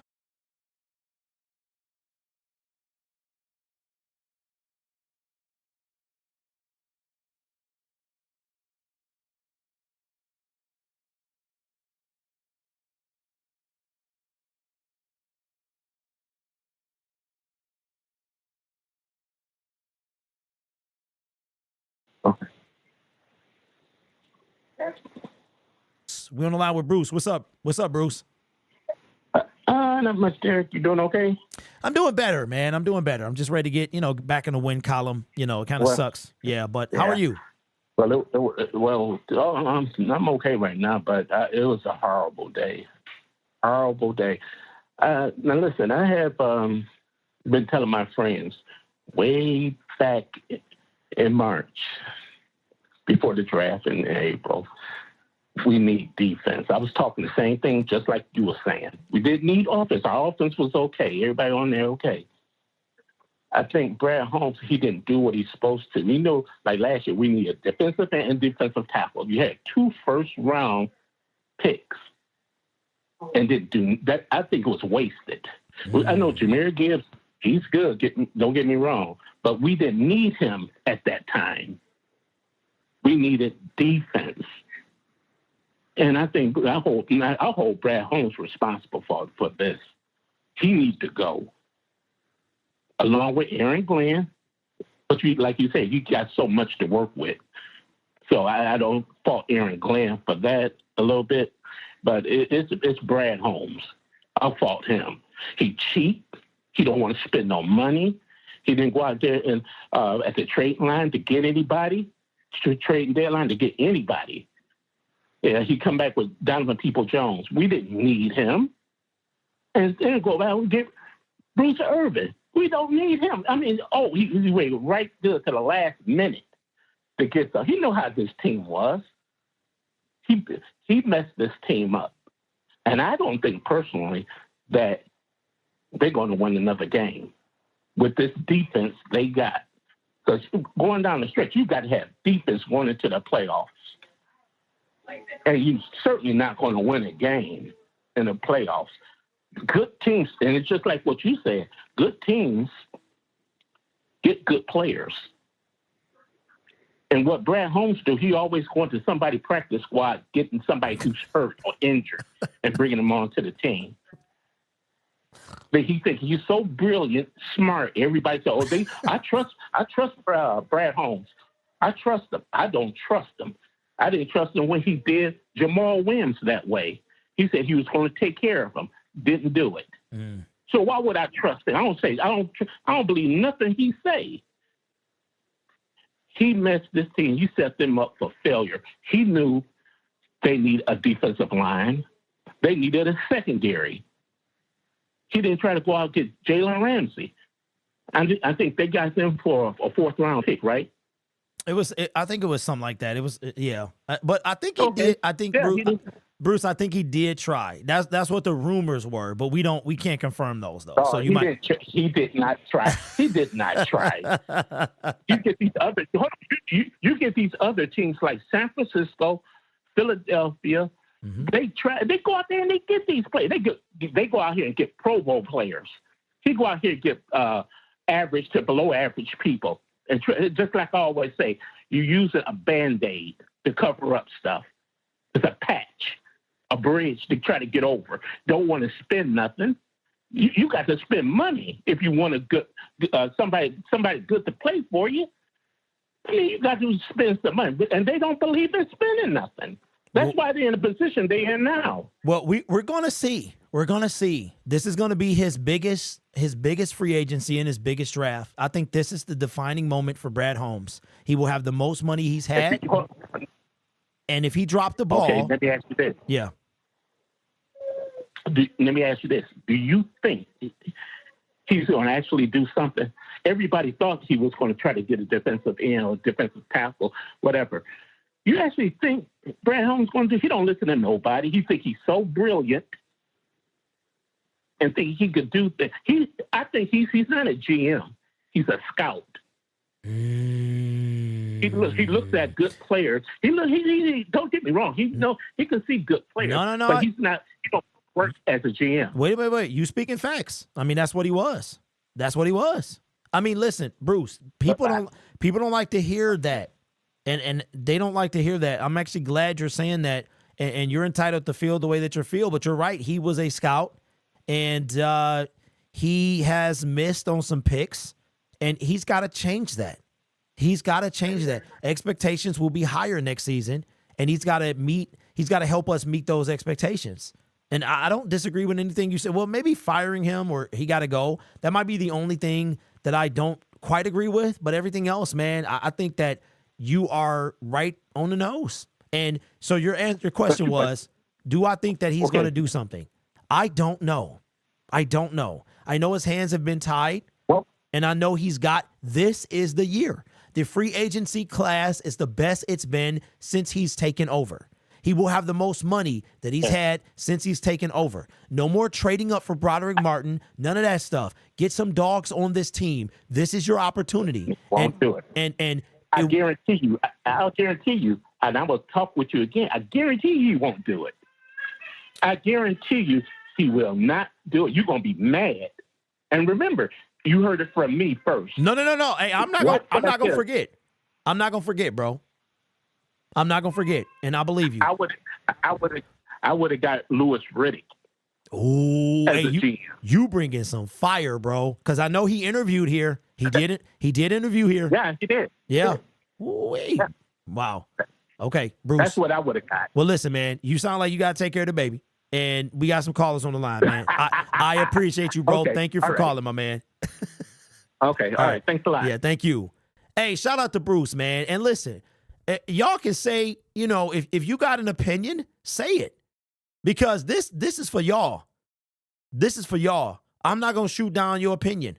I'm not going to shoot down your thoughts. I'm not going to do that. If you want to scream SOL, scream it. If you want to scream fire somebody, scream it. Right? That's the problem with the internet nowadays. You're not entitled to have an opinion. Of course, your opinion got to be respectful, to the people in this. And y'all doing it. But Bruce is entitled to feel the way he feels. This is what being a fan is about. The root word of fanatic is fan. Okay? So if you saying fight, blow it up, I ain't mad at you. If you saying trust in Brad Holmes, I ain't mad at you. Right? This team is lacking, and maybe everybody sees it. And I agree. The only thing I didn't agree with is firing him. That's it. He right. Brad has an opportunity this year to show us who he really is. I made a video about it. Watch it. I said he got an opportunity. Josh Allen, he's right there. Jacksonville may not be able to tag him. Bring him here. All right? All right, we got 9 more callers on the line. We'll wrap up the show. Top of the list is going to be 4060. 4060. I'm going to unmute you and get your information. Here we go.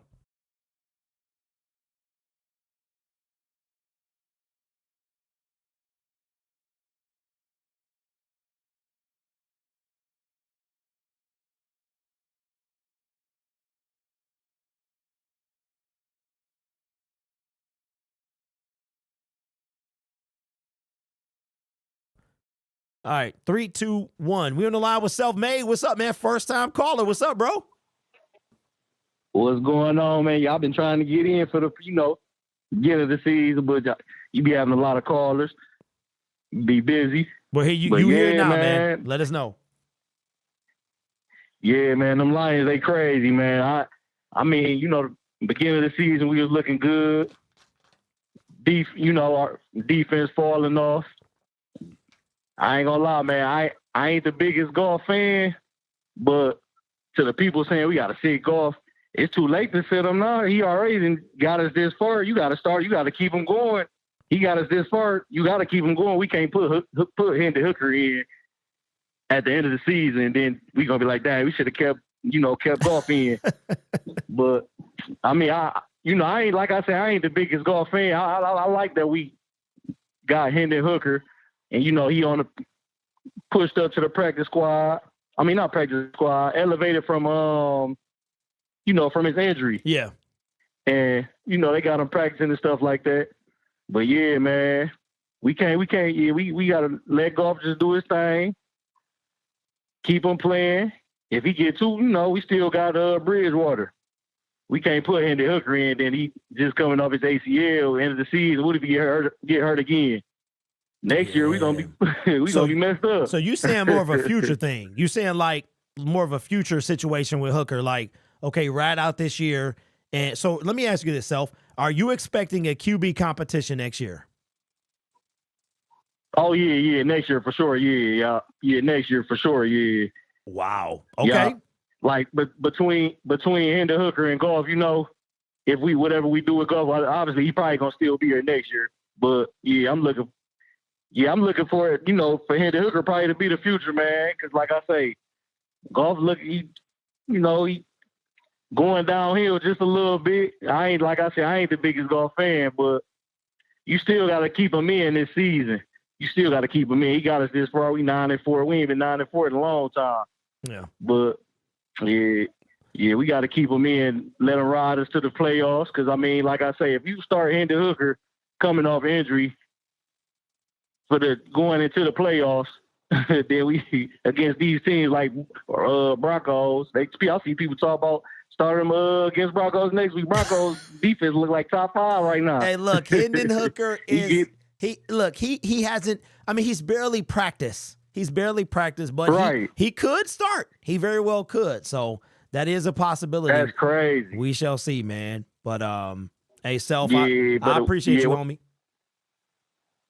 Oh no, I appreciate you, man. I'm gonna be calling again. All right, man. I got you locked in. You won't have to wait as long, bro. All right now, bro. All right. Yep. Man, I appreciate y'all, man. And I try not to be rude and hang up. So because that's what 97 won the ticket. All right, we got 9 people. We're going to go in order. So listen, 1161, you know what I'm going to do? I'm going to go bottom, top, bottom, top, bottom, top. So 1161, last 4 digits. I'm going to unmute you and get your information.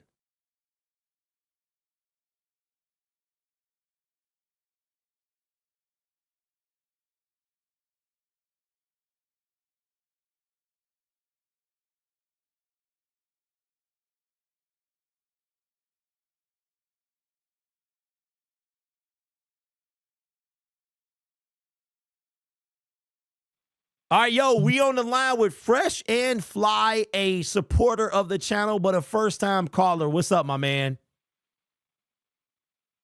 What's going on, Derek? First and foremost, I want to appreciate everything you do and shout out to everything that you do. Keep this channel going. We need that. Hey, appreciate you, man. What you got to say? What you got to say, my brother? I'm going to keep it real short and sweet, bro. 20% going to 5 different people, man, for the blame as to why this organization is the way it is. First and foremost, 20% going to Jared Goff. Jared Goff, man, we got to win because of him, not with him. Y'all don't understand that. There is a difference. I understand, bro. We have to win because of him, not with him. He can't be riding on the coattails of the Lions offense and Ben Johnson and be a beneficiary when everything is going good. No, he has to be the playmaker. He has to be the difference maker. He can't just be a game manager. We need more out of him. Honestly, everybody who's petitioning for Hendon Hooker to come in, Hendon's not ready yet. We can agree on that. Me and you, I'm sure we can agree that Hendon's not ready yet. Yes. He'll get there eventually. And I feel as if we're taking the Packers approach with developing a quarterback. Finally, because we never did that with Stafford. You know what I'm saying? So Yeah. if it takes 3, 4 years for us to develop a quarterback, cool, I'll take that. As long as he come out firing, he knows the offense, he knows what he needs to do, he understands his assignment. But I just see Jared Goff as being the Alex Smith of our offense right now. We're going to move on from him, bro. He's the Alex Smith for right now. He's going to get us to the playoffs, cool, but we're not going to win. We're not going to go far with him. Secondly, Ben Johnson, man. I know a lot of people going to probably shoot at me for saying this. He takes some blame too. Ben Johnson, your offense is getting figured out. Very, very simple, bro. Your offense is getting figured out. If you looked at the pick where Jared Goff threw the interception when he was trying to throw it to Sam Laporta, they ran a route where the cornerback, basically, they were trying to get the cornerback to bite on Jahmyr Gibbs' out route.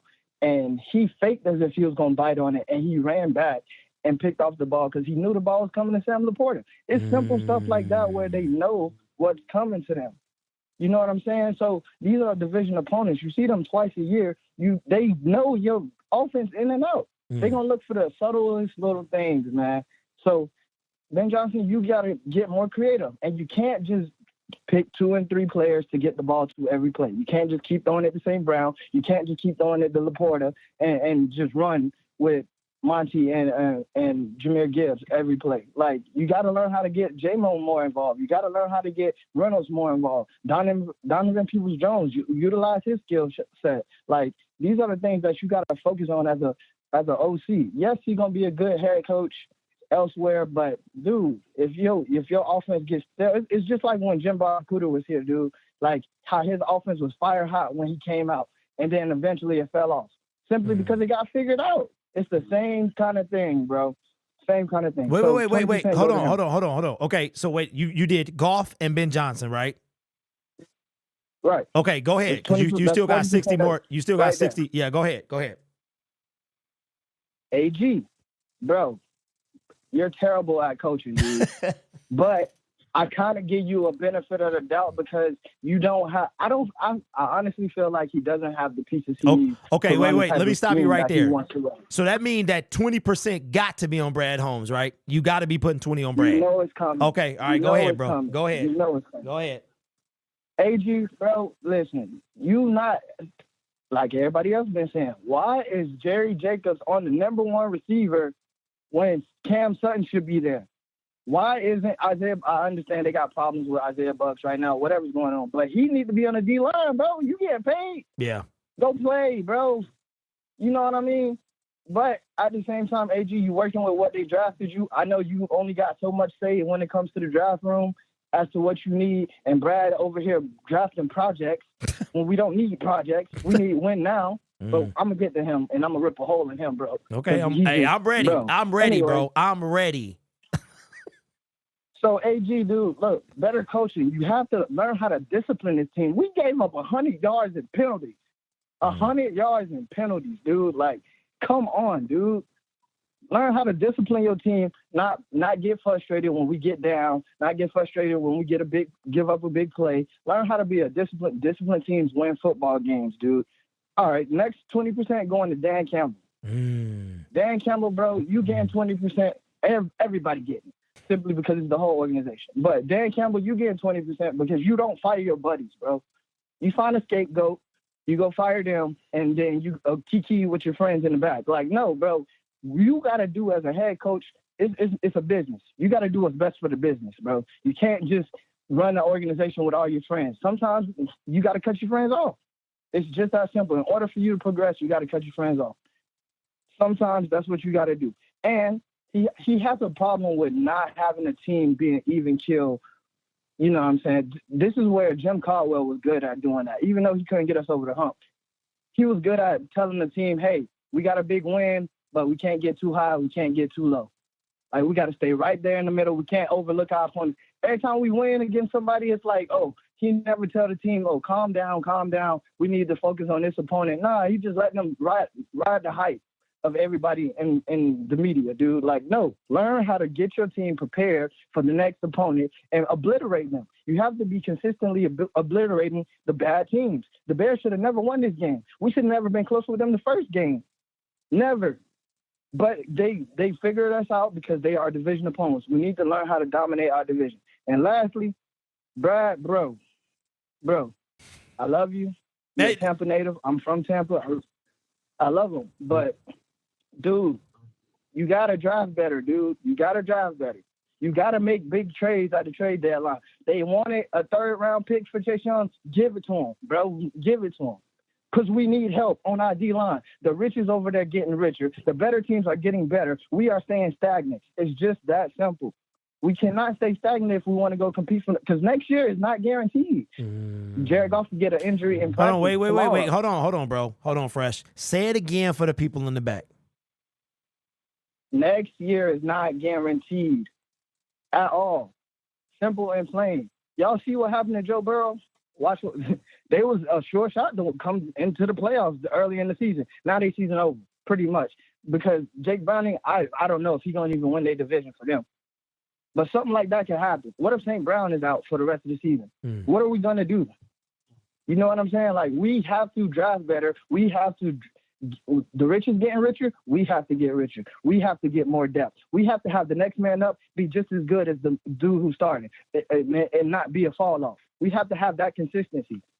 So, Brad, you get some of the brunt too, man. You got to be willing to pay guys. I understand our book's been messed up from years of firing coaches, hiring coaches, firing players, trading players, overpaying for players. I understand you're trying to get the books right. But, dude, right now, I feel like our books are good enough. We have money to spend. Spend it. Spend it, dude. That's all. That's what you're there for. Spend the money. Go get the players we need. Spend those draft picks. I'm not saying mortgage the future. Mortgage in the future doesn't mean give away all your draft picks. Thank you. That doesn't mean that. Thank you. That doesn't mean give away all your draft picks. That means give up what you need to get what you need. Simple. Yeah, I agree. And people act like Chase Young was mortgage in the future. Let me remind you that we traded up. Mortgage in the future, we bro. traded up for Broderick Martin.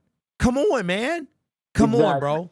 Exactly. Somebody who hasn't seen, who doesn't even know how to play his position yet in the third round. When there's other players who are playing right now that got more sacks than Broderick Martin that's been drafted after him.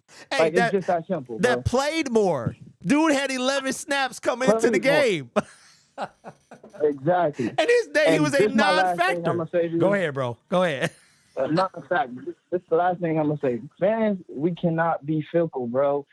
We can't be fickle. When we win and we ride in the coattail, it's no more SOL, it's BL, brand new Lions, whatever.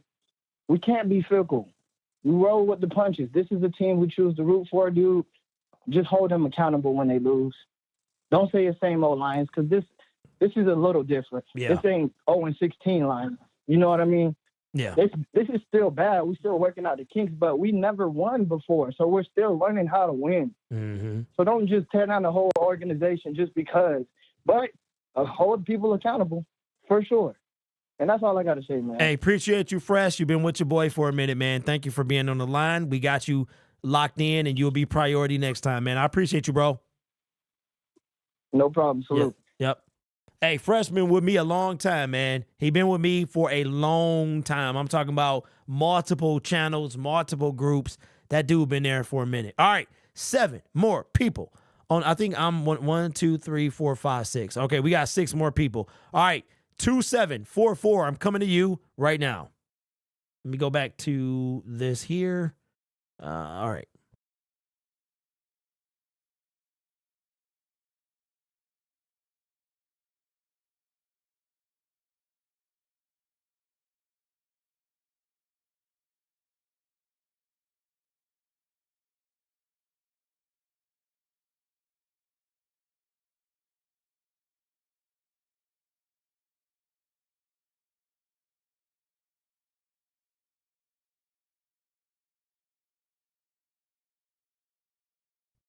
All right, we on the line with a first. Yeah, we on the line with a first-time caller.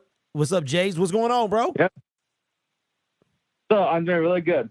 So I got a lot of opinions today. All right. Okay. First off, Brian Holmes, why did you draft a running back? We didn't even need a running back, but you drafted it anyway. He's good, but he's not our top priority. Second, defense. I agree with a lot of people say. Why put Jerry Jacobs against their top? It's like if you put Jerry Jacobs against like Justin Jefferson. Imagine that. And yeah. And Cameron Sun. Cameron Sun did really good today. And why? And I don't understand. The bottom line is get rid of Brian Holmes. And if any team wants to hire him, good luck having a losing season. That's all I gotta say. And also, Dan Campbell, stop being too aggressive. Like, stop being too aggressive. Right? Just stop being too aggressive. And like, Hutch, if I'm going to play right away, it's okay, man. You make mistakes, but that mistake there was bad. All right. Okay. I hear you, bro. I hear you. You coming at the whole team. I ain't mad at you. Yeah. To be honest, it's a lot of Lions fans are like more like used to us losing. But like at this point, me personally, I feel like the thing that I want the most is for us to win the division. And if we win the division, we're basically good in my personal opinion. But if we win a playoff game, that's even a little bit more better. But here's the good concoction, I think, that will make us a true great team. That makes us more richer, as that one guy said earlier. One, we need to make the perfect moves on free agency. Two, we need to make smart draft choices that actually make sense for our priorities on the team, both offense and defense, specifically defense. And three, just don't be like too cocky. Because if you think about it, we started good. And I think our defense fell off after that horrible loss against Baltimore 35-6. Like, me personally, I think that I do believe in Brian Holmes, but I think that the talk of us getting rid of Brian Holmes is at the offseason next year. All right, that is the absolute most important part of his entire career as a general manager. And in the 2024 offseason, if he does not do anything good, he does not get Josh Allen, not the quarterback, the linebacker, does not draft well, then fire him. Just like fire him. Like fire him, Eric Glenn, and hey, maybe the Jets might fire the head coach and get him. If the Jets fire their head coach, oh my God, Brian Holmes, you better make the biggest decision of your life. All right? All right, man. I hear you, bro. I hear you, man. And I'm glad you got that off your chest, bro. Yeah. Yeah. Appreciate you. SOL, man, listen, I've been a Lions fan after Super Bowl 56. And after Super Bowl 56, that's why I became a Lions fan. When I became a Lions fan, that's why I started learning about the 0-16 thing and our bad history. But then guess what? We started doing good. And I know I'm not, and I think I became a Lions fan at the right time because that's when we finally got our first winning season since 2017. Yes. And, you know, I'm actually glad that I'm a Lions fan because, first off, I know I'm not used to losing, but at least that I'm going to be happy that I don't have to sit around and wait for us to become winning. Hey, we're winning, but yeah, record does not matter. And the 2022 Vikings are, in my personal opinion, the best example. Because hear me out. They started, like you said, record-setting most one-score games in the season, in NFL history. Yes. What happened? They got first rounded by a 9-8 Giants team that we beat. And that could happen to us. And that could happen to us if we make the playoffs. Which, first off, I think we still make the playoffs after that loss. But we could actually get first rounded by like a 17. Now, I pray that will not happen. But if it does happen, then, well, hey, history repeats itself. And And then Brown Holmes needs to make some of the most historic, biggest decisions of his life. Okay? Okay? Hey, I hear you, Jay, and I appreciate you, bro. Thank you for waiting on the line. Thank you for calling. Yeah. Yep.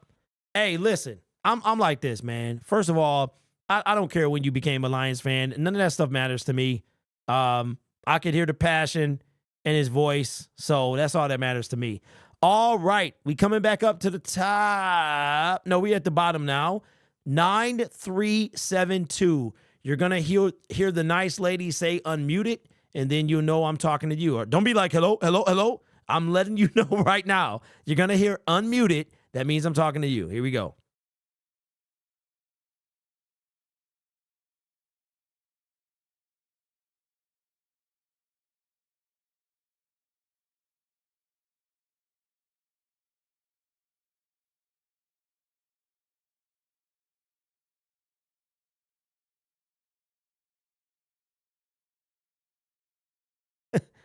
All right, we're on the line with Juan, man. First time caller. What's up, bro?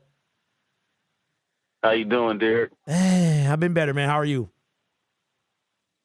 I'm okay. I'm okay. First thing I want to say is, man, you and 97.1 The Ticket, man, I listen to you two guys the most when it comes to Lions coverage. Love your show, man. You do a great job. Just want to give you your props, brother. So that's the first thing I want to say. All right, appreciate you as always. Get it off your chest, man. What you got to say? So my concern level is not like everybody else, because this is what I really predicted. This is what I kind of predicted the season was kind of going to go kind of anyway. I didn't really have any big predictions as far as, let me say this first. I got some stats right here, if you don't mind. No, I don't mind. Go ahead. You waited on the line long enough. I got you, bro. Because everybody, complains about this defense. I know we could be better. But as far as stats right now, our total defense, man, we in the middle of the pack. We 13, 14, 15-ish total defense. We actually, total defense, rank higher than the Eagles. I'm not saying we better than the Eagles on defense. I'm just telling you that. Also, rushing defense, we top 5. I think our defense right where we at because of who we have lost. We don't have our big signing, Gardner, who's going to make an impact. We don't have, what's the other guy that got hurt towards ACL, unfortunately, man? Working hard to get back.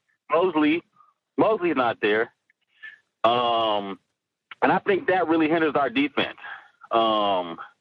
Jacobs, yeah, I'm with everybody on that. That's just what we got to deal with as far as Jacobs. AG, I will say one thing about AG also.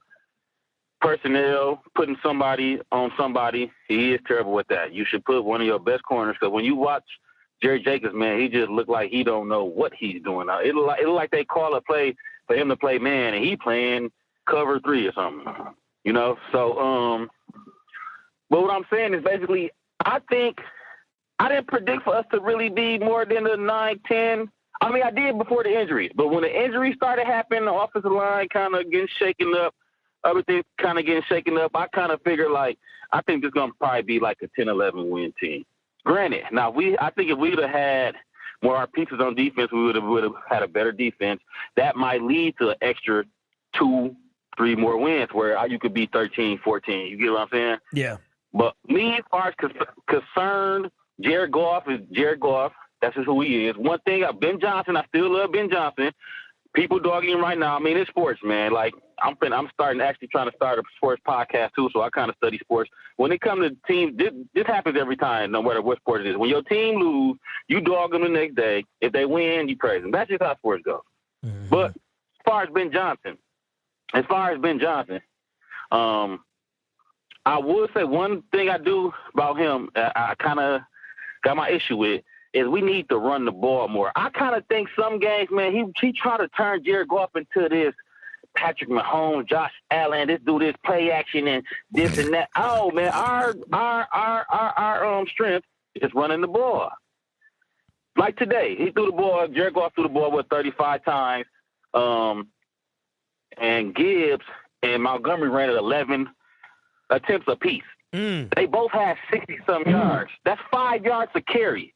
And starting the third quarter, if you watch the third quarter, the first thing he does in the third, so for me this week, he does this a lot in the third quarter. He comes out with a play action, and it's either be a loss of yards or no gain or something like that. Run the ball. Yeah. You got Gibbs. You got the perfect. Gibbs was reminding me. That's a good pick to me. He reminded me of Alvin Kamara, man. I swear. Every week he's starting to look like. You see in the third quarter they almost tackled him for a loss, and the way he shakes and then runs for 5 more yards, so he turns a 2-yard loss into a 5-yard gain. So give him the ball more. Give him and Montgomery the ball more. Goff is just a manager. It seemed like he tried to do too much. It seemed like when we kind of got overhyped. I think as the wins started piling up, in the beginning of the season, we kind of got a higher expectation on the Lions, where we're thinking they're better than what they really are. And that's just my opinion. I just think they're a middle of a pack team that's not, probably make the playoffs. I mean, is going to make the playoff this year. Might get a playoff win. If not, I think they're going to lose a close playoff game. And I think next year is the year where Brad Holmes is going to make the moves, and I think we're going to get healthy. They're going to get experience from this year. And I actually think, and I said it to my homeboy before the season started, to a couple guys, I don't think this year was the year. I think next year, even though it's been, I said 3-4 years for rebuilding, I actually think the rebuilding actually started this year. And I think next year is going to be the year where we make that splash and be like, okay, Detroit is really on notice, I hear you, bro. So far to today's game, I think I don't want to say, I'm not saying trade anybody. Everybody's saying let this person go, let that. I think we had a couple of unfortunate calls, didn't go our way. We had a fumble. We had some things that kind of shift the momentum, especially we playing in Chicago. It's already in the cold. We not go play in the cold. And I think those certain little plays, and that no call they had too was a big play too. The one where who was that came off the edge and almost got the sack, and the offensive lineman kind of pushed him in the back. It was the one, I think it was right before the play that Aiden did the offsides and they threw the big touchdown. That to whole DJ thing, Moore. bro. That whole thing was busted. That whole sequence was busted. Yeah. Yep. Yeah, that whole thing was a mess. So I think and then the fumble, and then the fumble was just with Jared Goff in the exchange. That's who was hurt. Ragnar not there, so the guy that's giving the exchange. I could see that because you see when they showed the replay, he kind of itched, he kind of glitched a little bit before he gave us the Goff. Yep. So that was a timing issue. That throws off momentum too. So I think a couple, 2, 3, 4 little plays I think kind of messed us up today, where the momentum just switched in their favor, and that's all it takes in sports, man. I don't care who you playing. You could be playing the Arizona Cardinals. I don't care who you playing.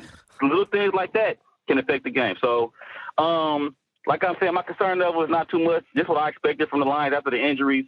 I don't expect them to just be some 13-14 win team and win the first playoff game. No, you see the personnel they got, and I don't think they're that big of a, So that's my opinion. All right, man. Well, That's how listen, I feel. if you got a Twitter account, you on Twitter? Oh, I got a Facebook, man. If you don't mind me plugging mine, I'm finna start my little sports You doing podcast. it? If you don't mind me Wait, plugging it. wait. You doing it on Facebook? Well, I'm starting. Well, actually, I'm. That's where my audience is kind of at right now. So I'm kind of just starting a couple little live videos, a couple little just. I'm getting more traffic over there, so I'm just throwing questions out there, live videos, just little content. But I'm gonna eventually go to YouTube, All right, and well, listen, Twitter and all that. plug All the your traffic. stuff, plug it over here, and when you come to YouTube, man, holler at your boy, man. DM me or something, and I'll help you get started. For sure, man. Yep. Hey, be honest, man. Watching you is helping me, get to see. Watching you and see how you do it is kind of helping me see how I could, get mine together. Hey, where can we find you at on Facebook, man? Okay, Facebook, man, is the page is Juan Cota, 2 words, WAUNCOTA, called Cota Sports Talk. I'll go ahead and give you my Twitter is not really. Well, I'll just give you Juan Cota right now for Facebook, and then on YouTube is Slow Leak 0, just how it sounds, Slow Leak 0. Okay. All right, bro. Hey, every plug is $5, man. No, I'm messing with you. Hey, Juan, thank you for calling me. Hey, look, I'm messing with you, bro. Look, have a good day. Thank you for calling, my man. You You gotta pay what you weigh sometime, baby. Hey. All right, man. Hey, shout out to Juan. Make sure y'all show some love, man. I love seeing new people get started. It's fantastic. All right. Appreciate you. All right. We have 4 more callers. Okay. Last 5 digits, 9508. You're going to hear unmuted. That means I'm talking to you.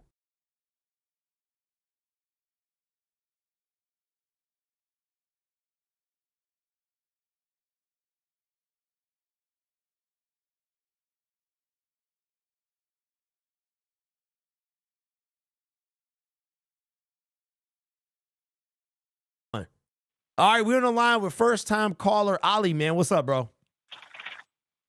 Yo, what's going on, Derek? Wanted to say I'm a big fan of the channel. I'm a big fan of what you do.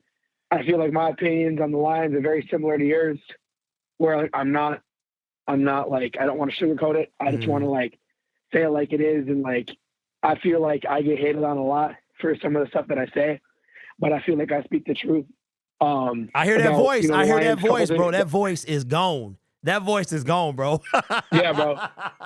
Yeah, bro. You know, I was at work all day during the game today, so I'm kind of sick of it. But I made a whole list here in my notes, actually. Just, you know, what I had to say. Okay. First of all, it's a very common theme from the callers today. But you know, Jerry Jacobs on the team's #1 wide receiver, I find is ridiculous. I have no clue why Cam Sutton is not covering your #1 at all times. There should be no reason why that's happening. Also, I think I haven't really heard much of this. I don't know why we're not giving Stephen Gilmore a shot. I think he balled out in preseason. I think we should give him a shot at least once. You know, activate him. I'm not saying put him in at #1. I'm not even saying put him in Jerry's spot. I'm just saying, like, you're going to rotate him in here and there, see what he does. Because, man, he balled out during preseason. You know, obviously being brothers with, like, you know, one of the more premier corners in the NFL. So I think that wouldn't be a bad idea. Also, Hutchinson, man, we need to get bro some help. Brad Holmes failed the trade deadline 100%. He did not do what he needed to do. So now we're kind of paying the price for it. You know, Aiden Hutchinson is great and all. I love Hutchinson. I have a Hutch jersey. You know, I love Hutch. But I feel like he needs help, but I also feel like there's things he could do to get better too. I mean, people are holding him a lot of the time, but like, you really can't do nothing about that. You know, that's just kind of how it is. But I feel like we need to get Hutch some help. Like, you know, Chase Young. We could have done Chase Young. Honestly, Montez Sweat, the guy that we honestly could have gotten and that we actually wanted, that Brad Holmes wanted over Chase Young, sacked Jared Goff, I think, twice today. Mm-hmm. Something like that. He got Jared Goff a couple times a day, which is absolutely ridiculous. I like watching our mistakes come to light because it shows that we're not the crazy ones. You and me, there, we think very similar on how the Detroit Lions are and what we need to do, because we talk bad about Aaron Glenn, we'll talk bad about Brad Holmes, and we get shunned for it. Yep. But the truth is, there's things to improve on in every bit of this team, coaching, players. Jared Goff, I'm not a Jared Goff hater. I was a Jared Goff hater when he got here, and I think a lot of Lions fans were. But I think when he started to improve, you know, people started to like him more, obviously. But the problem is he has not done well the last 3-4 games. You know, he had a really strong start to the season, but now he's just kind of not playing well, like, at all, which I'm not a fan of, obviously. So I feel like he needs to step up. But, you know, offensive line, Taylor Decker, you know, I love Taylor Decker, but he's been playing like garbage. He's been injured. He needs to get out of there. You know, I'm trying to think, because, like, we had so much potential coming into this season. And, you know, we're still going to win the division, probably. That's like the probable thing. We're going to win the division. But like I was saying, I like seeing all these mistakes come to light, because I like everyone's eyes opening, being like, oh, maybe Brad Holmes isn't all-knowing. Maybe we did need to make a move for a pass rusher. You know, DPJ, he had that great catch on 4th down. He juked somebody out. That was like a gain of 30 or something, gain of 25, gain of 30. That was awesome. And I love that. But that was his first catch in the 5 weeks he's been here? Yep. Something like that? Yep. That's his first catch. And he's only been targeted, 2 or 3 times before that? Yep. We tried to force it to him in the Bears game, and that was Goff's worst pick of that game. 1 or 2 of those picks in the first Bears game were not his fault, but the other 2 were, or the other one was 100%, and the second one was questionably his fault as well. You know, his picks today, obviously not good, very careless of the football today. And we were aggressive when we didn't need to be, and we were conservative and we needed to be aggressive, I feel like. Because there were some fourth downs where we could have tried for a field goal. You know, I think we need a new kicker. I love Riley Patterson, and I think it's cool and it's nice that we got him back, and it's nice that he's made a couple good kicks for us this year, a couple game winners this year. But, like, at the end of the day, we really – whenever bro comes on for a field goal longer than, like, 50 yards, we're kind of, like, biting our fingernails here. Yeah. Like, we don't really know if it's going to be good or not. So I'm not a fan of that. I miss Matt Prater so much. But, yeah, you know, Jared Goff, man, I like him. But I'm not going to say, like you always say, I'm not going to put in Hendon Hooker yet. He has no NFL experience. He has, like, 2 weeks of NFL practice experience. Yeah. You know? Like, if anybody goes in, I think we put Teddy Bridgewater in, but we're not really going to keep that for this year. So it will be Hendon as the number 2 going forward. But I'm just saying, like, people were talking about the Goff contract extension. I don't know if that's going to happen now, quite honestly. I don't know if I want it. I don't know if I want it to happen right now, honestly. Because how bro is playing, like, I like to be real. I try to be optimistic when I can, but you also need to know when to be real. Yeah. And honestly, Jared Goff, man, he's playing like buns. Jerry Jacobs has been playing like buns. I know you were saying earlier about him being, keep him as the number 3. I don't think he should be on the NFL roster, man. You know, he makes a good play here and there, and maybe like a practice squad player would be fine, elevating him when we need to. Yeah. But Jerry Jacobs is not that guy. Jerry Jacobs is not a number 3. He's barely a number 4. I think Jerry Jacobs, we need to address it. You know, I think if C.J. Gardner-Johnson comes back this season, which he will, I think if he comes back and he plays well, I think we extend him for another year. I'm not saying nothing crazy. I think we bring him back another year because he's proven himself in the NFL. We know how good he can be. You know, Brian Branch is good. Kirby Joseph has regressed a little bit from his rookie year, but he still hasn't played awful. Will Harris, it's kind of nice that he hasn't seen as much playing time. But Jalen Reeves-Maybin has been playing great, by the way, which is awesome. I think we need to see more of him on the actual defense rather than just special teams. Isaiah Buggs was a pretty much non-factor today. He didn't really do anything. And I mean, to be fair, he hasn't had game experience in 4 or 5 weeks. Yeah, I was about to say, bro. Look, he was on the sideline chewing on some gum last week. yeah, bro. Like, that's what I'm saying. Like, I remember I watched every single one of your videos, man. Like, I look forward to seeing your videos, especially after a loss.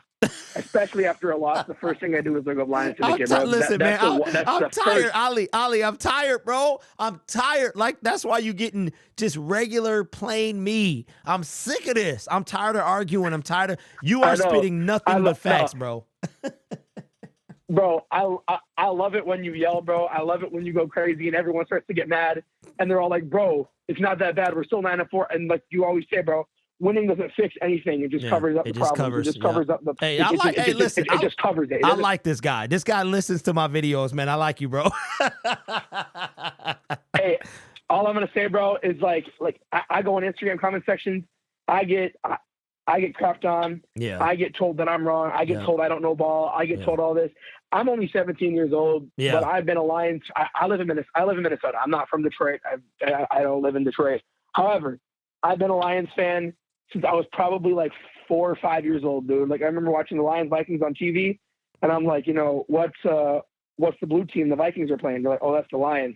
From that day on, I was just a Lions fan. But then as I started to grow up and learn more about the sport, I just got so into it, dude. Now, NFL, when the NFL season is here, that's like my whole personality, bro. I get really tired of being around sometimes just because of the fact that I'm so dedicated. And you know, at work, everyone was laughing at me, 2 hours ago because we lost to the Bears. But I'm not gonna lie, I saw this loss coming. I knew we were gonna lose. I knew it wasn't gonna be a pretty loss either. I knew we weren't gonna lose close.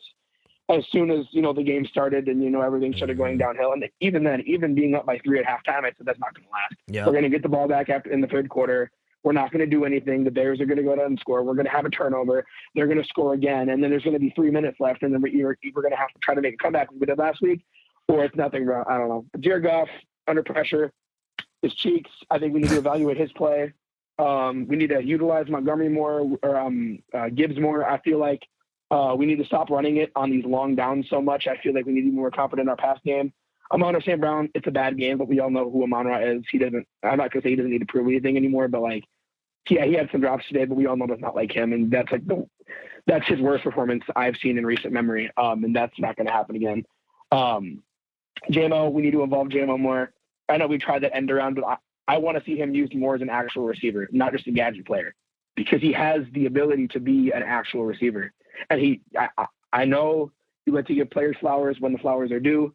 I understand, like, you were not the biggest JMO lover at the beginning, and you still aren't, but you've kind of been growing towards him just because he's been playing better. He hasn't been dropping balls, but I want to see him not like an end-around guy. I want to see him as an actual wide receiver, which he's shown he can be. And at times, I don't know. Laporta's great. Brock Wright is a solid tight end number 2. It's linebacker. I don't know. Rodrigo isn't being used. Anzalone had kind of a down game today. Yeah, fighting people, throwing people out of bounds. Hey, yeah, Anzalone, man, he needs some sleep. His baby was keeping him up. But listen, Ali, listen, bro. Look, I knew you was. I could hear it in the voice, man. You got the baby voice, and usually you got to be 18. But I'm gonna let you slide, bro. You feel free to call in anytime. That's only for right, But listen. No, seriously, call back. I could hear it in your voice, man. But I want to say that you are a very intelligent young man. You seem like you went through the whole and you hit it right on the head, man. If you ever decide to do anything in sports, you got a bright future, my man. Thank you, bro. I appreciate you calling and for watching my videos, man. I appreciate you, bro. Yeah, absolutely. Yes, sir. Yeah. Absolutely. I appreciate you, bro. Yeah. Hey, I could tell he was young, man. I guess that's the dad in me, man. I can hear the youth. Because, when you young, you got a certain voice. Then when you in the middle, and then when you old, you're like, hey, my name is Derek. All right, listen. We got 3 callers in the building. All right. We got 9270. Gonna unmute you.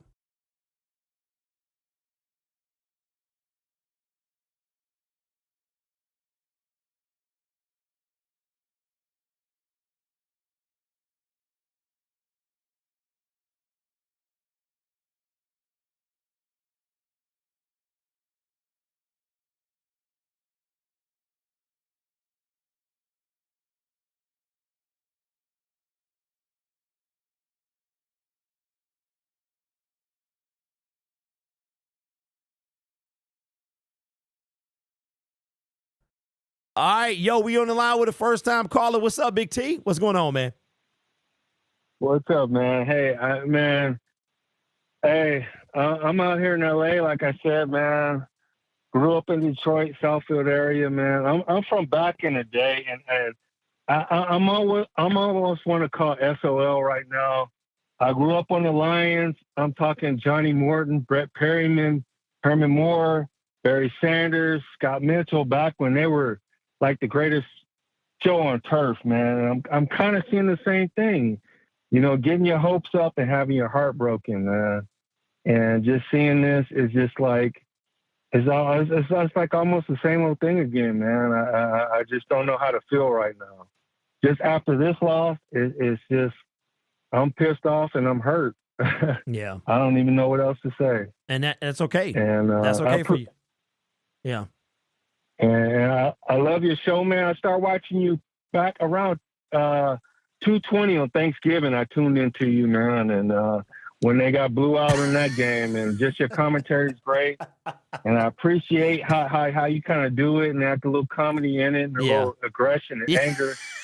And it's just, man, I don't know how to feel right now. I mean, I think, I don't know who to blame. The defense is just not doing what they're supposed to do. I took my kids to the Chargers game.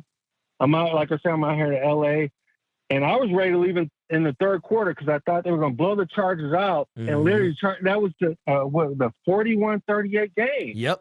And that's the first game I ever went to see, man. And my kids was fired up. My daughter's been watching the games with me.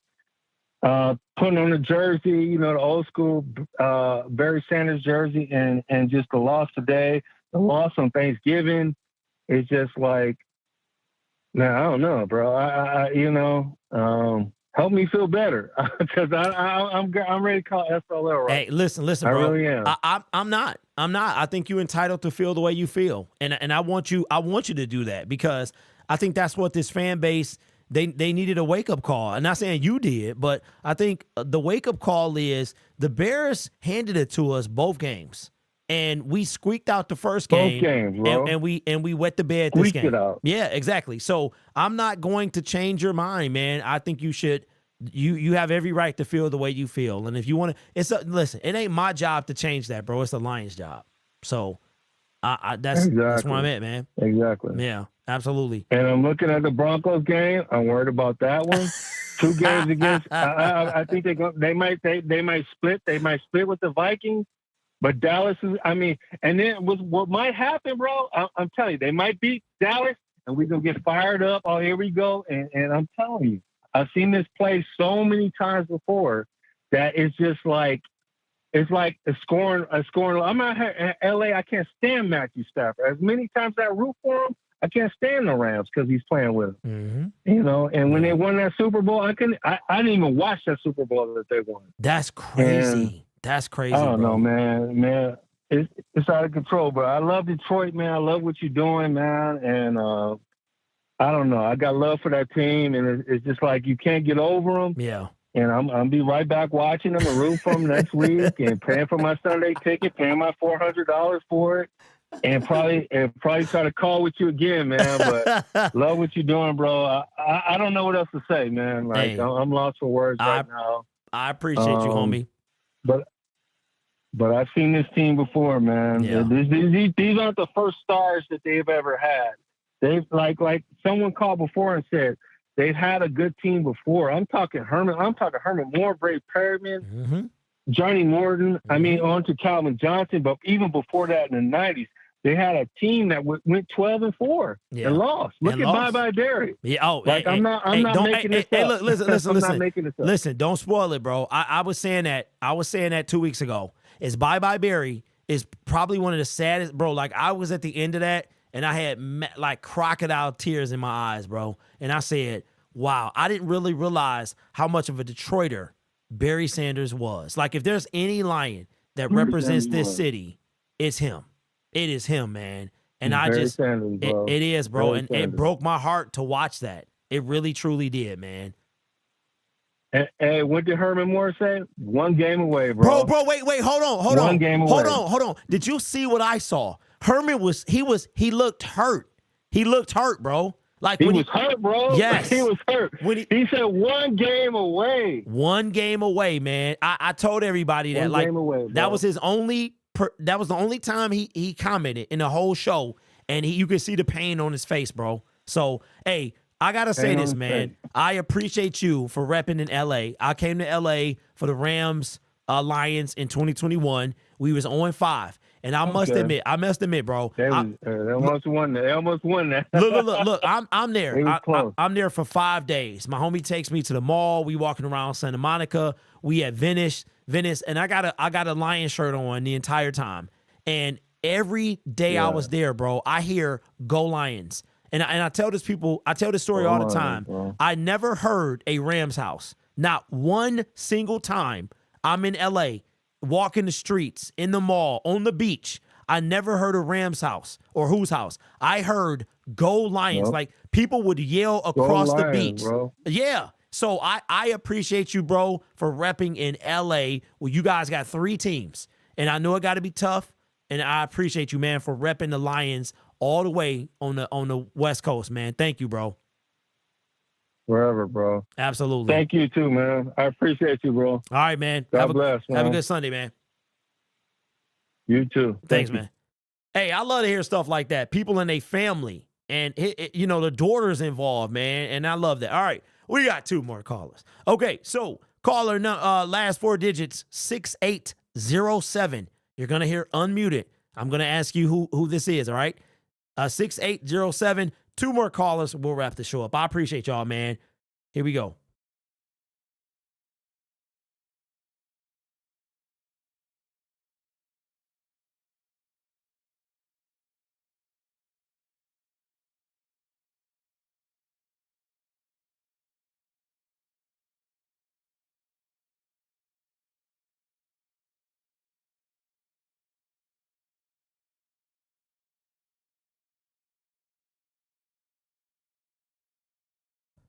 All right, we're in the line with Detroit Eddie. What's up, man? Doesn't much, man. I was just watching your show here, and I was listening to what everybody said. And to get Chase Young or Montez Sweat in a trade, it was going to cost Detroit a lot of money. They're going to have to pick up their contract, which was an extravagant contract, a lot of money. And knowing the Ford family like I do, they're not going to pick up a contract for half of a season. So with that being said, you're going to get what you pay for. And I've been a Lions fan for years. I watched Herman Moore drop a touchdown pass against the Chicago Bears on Christmas Eve. And I'm a Lions fan like everybody else, and I love my Lions. I wear sport the Honolulu blue. But at the end of the day, as fan base, I'm frustrated too, but getting mad over every time that we lose. And we got to remember, we're still the youngest football team in the National Football League. We're going to have our ups and downs, and we're going to have our bruises. But at the end of the day, we'll be better as the season goes along, and we have to be positive. And we try not to get our hopes up all the time. Would I like for them to win? Yes, but I coach track and field, and sometimes you can't always win.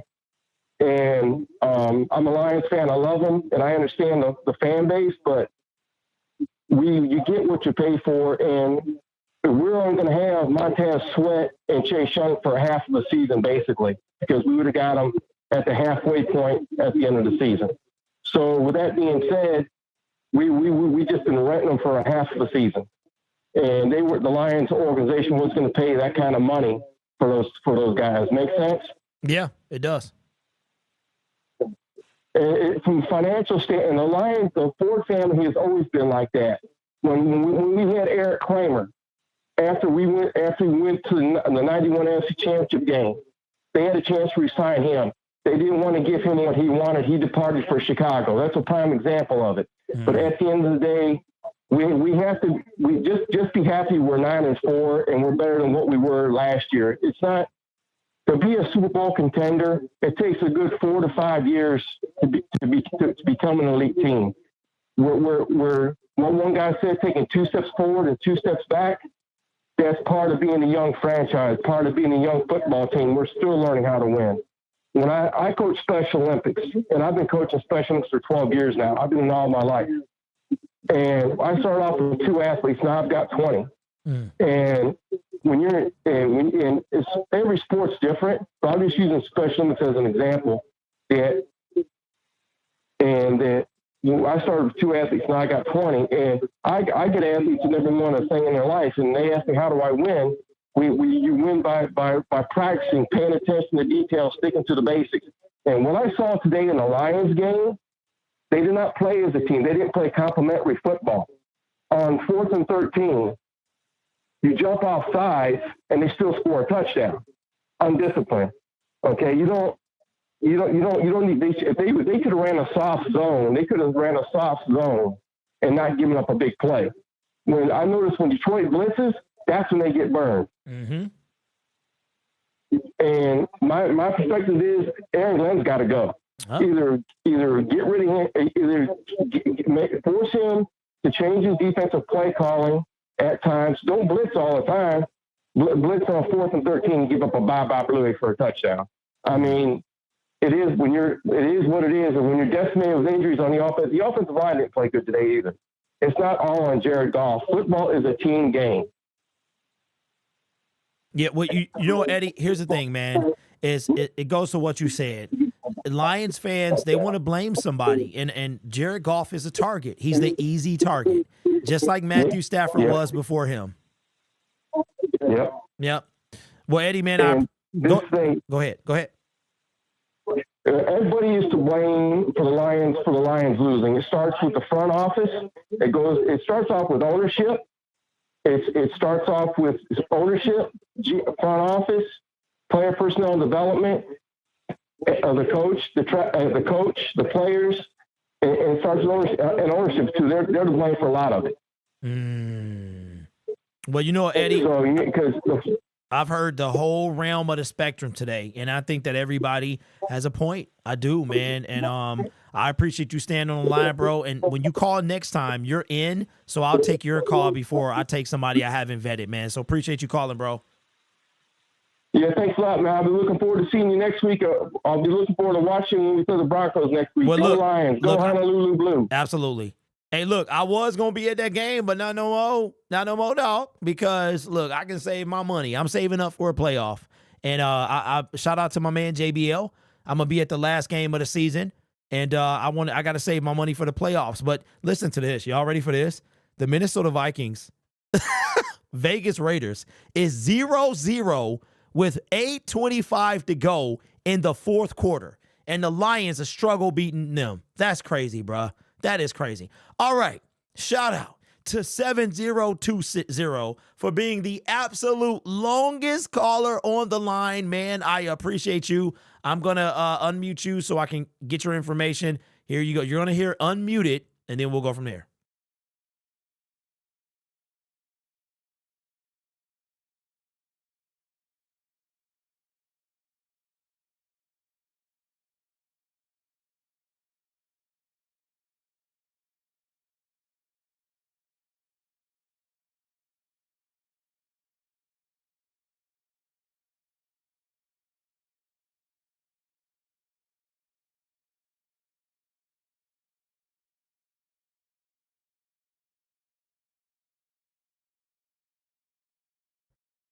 Three, two, one.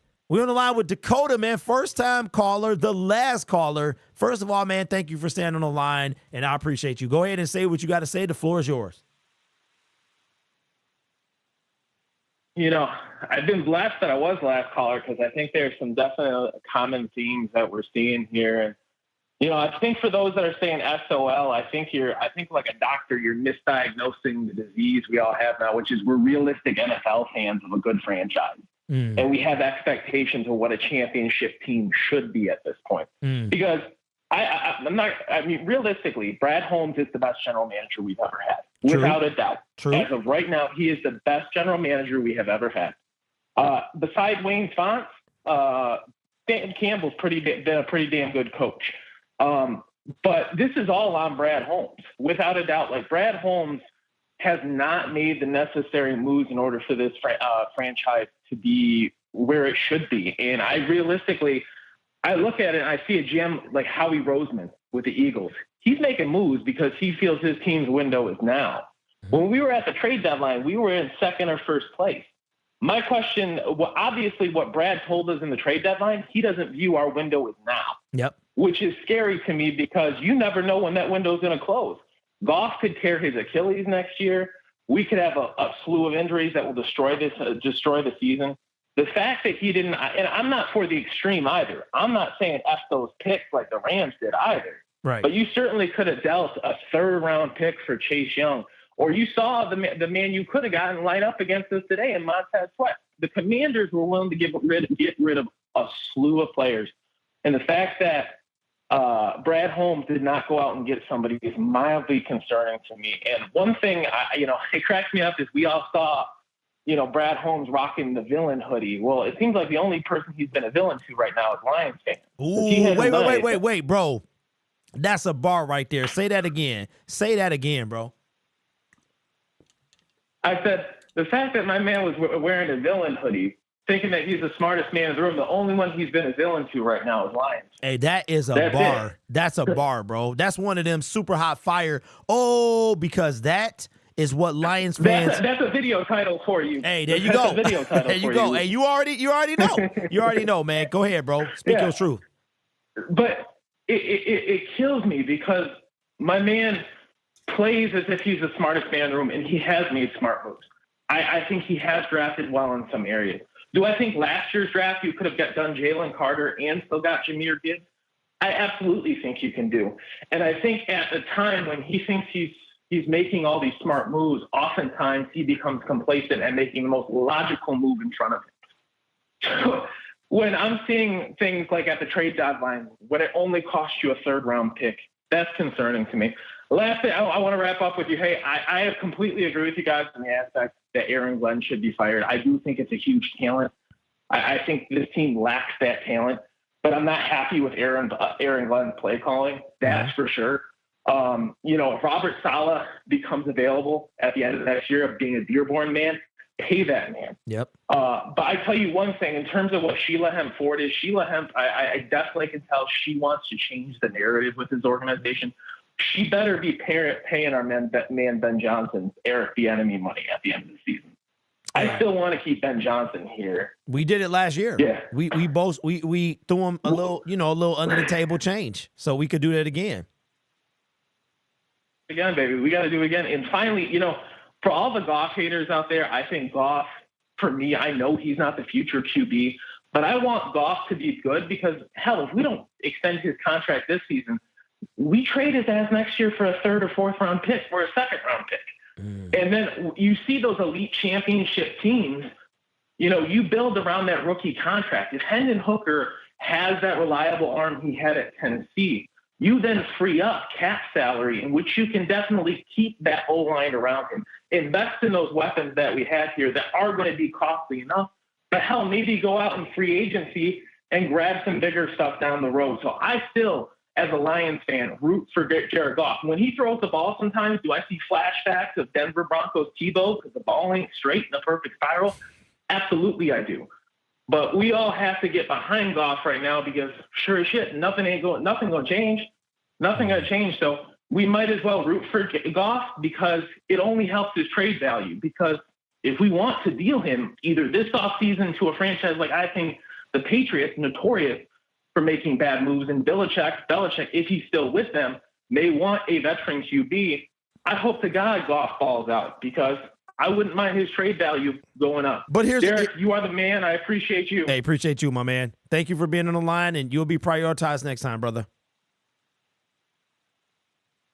Hey, listen, I love that. But I'm gonna say this. I'm gonna say this.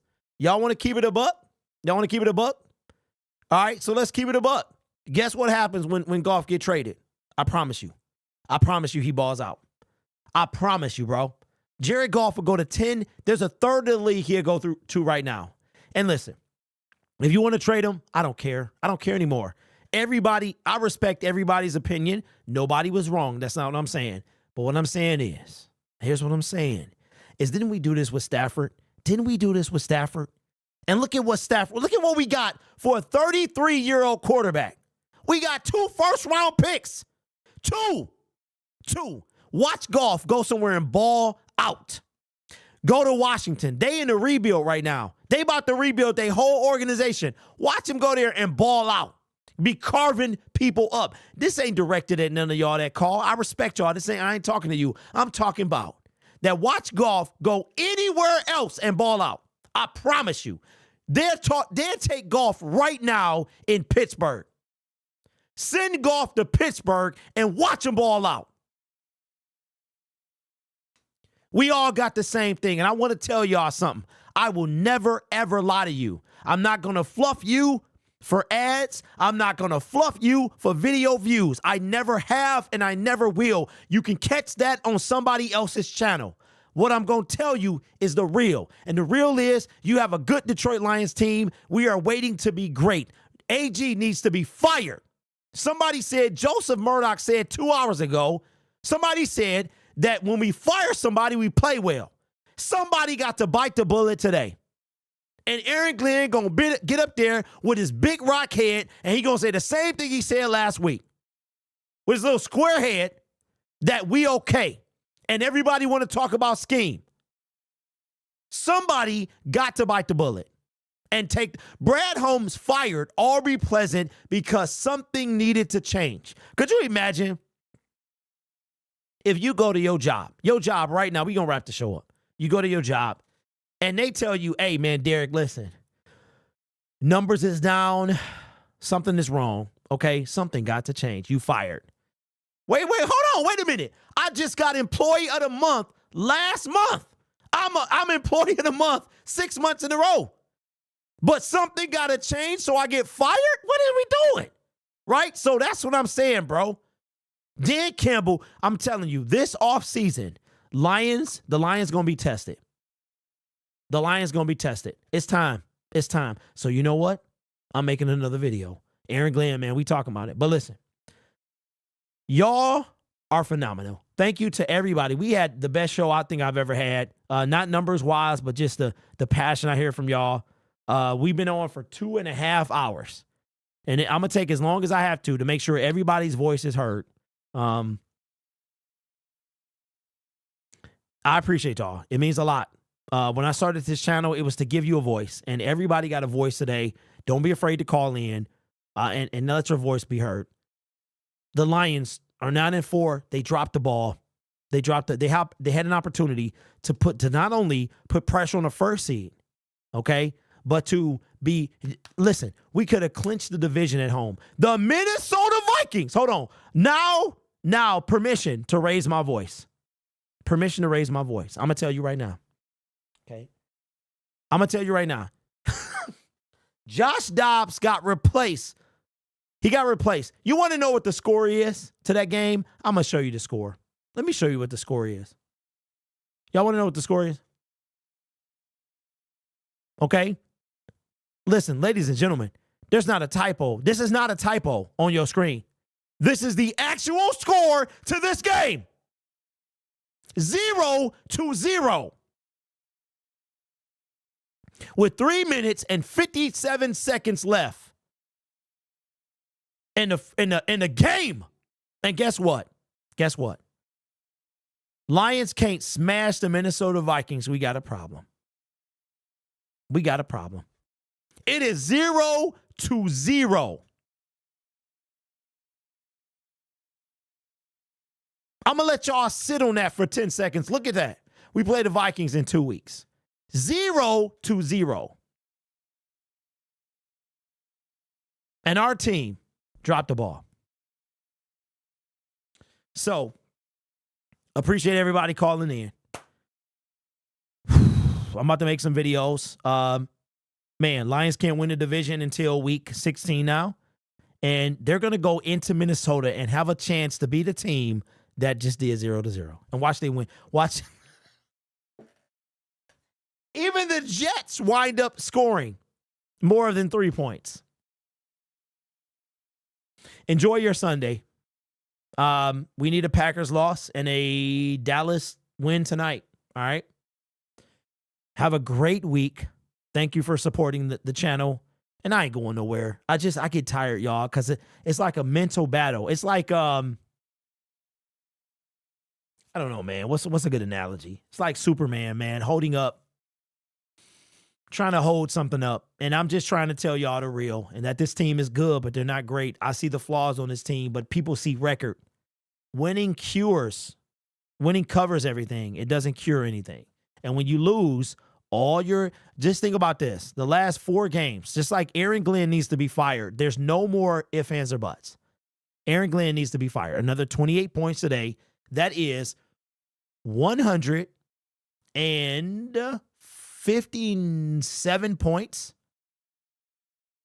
57 points. Okay, 31, 41, 49. 149 points in 5 games. He needs to be fired. So enjoy the rest of your Sunday. Have a great week at work. Thank you for supporting the channel. Subscribe to Syndicate Sports Detroit for live streams Monday, Wednesday, Friday, and I will see you next time.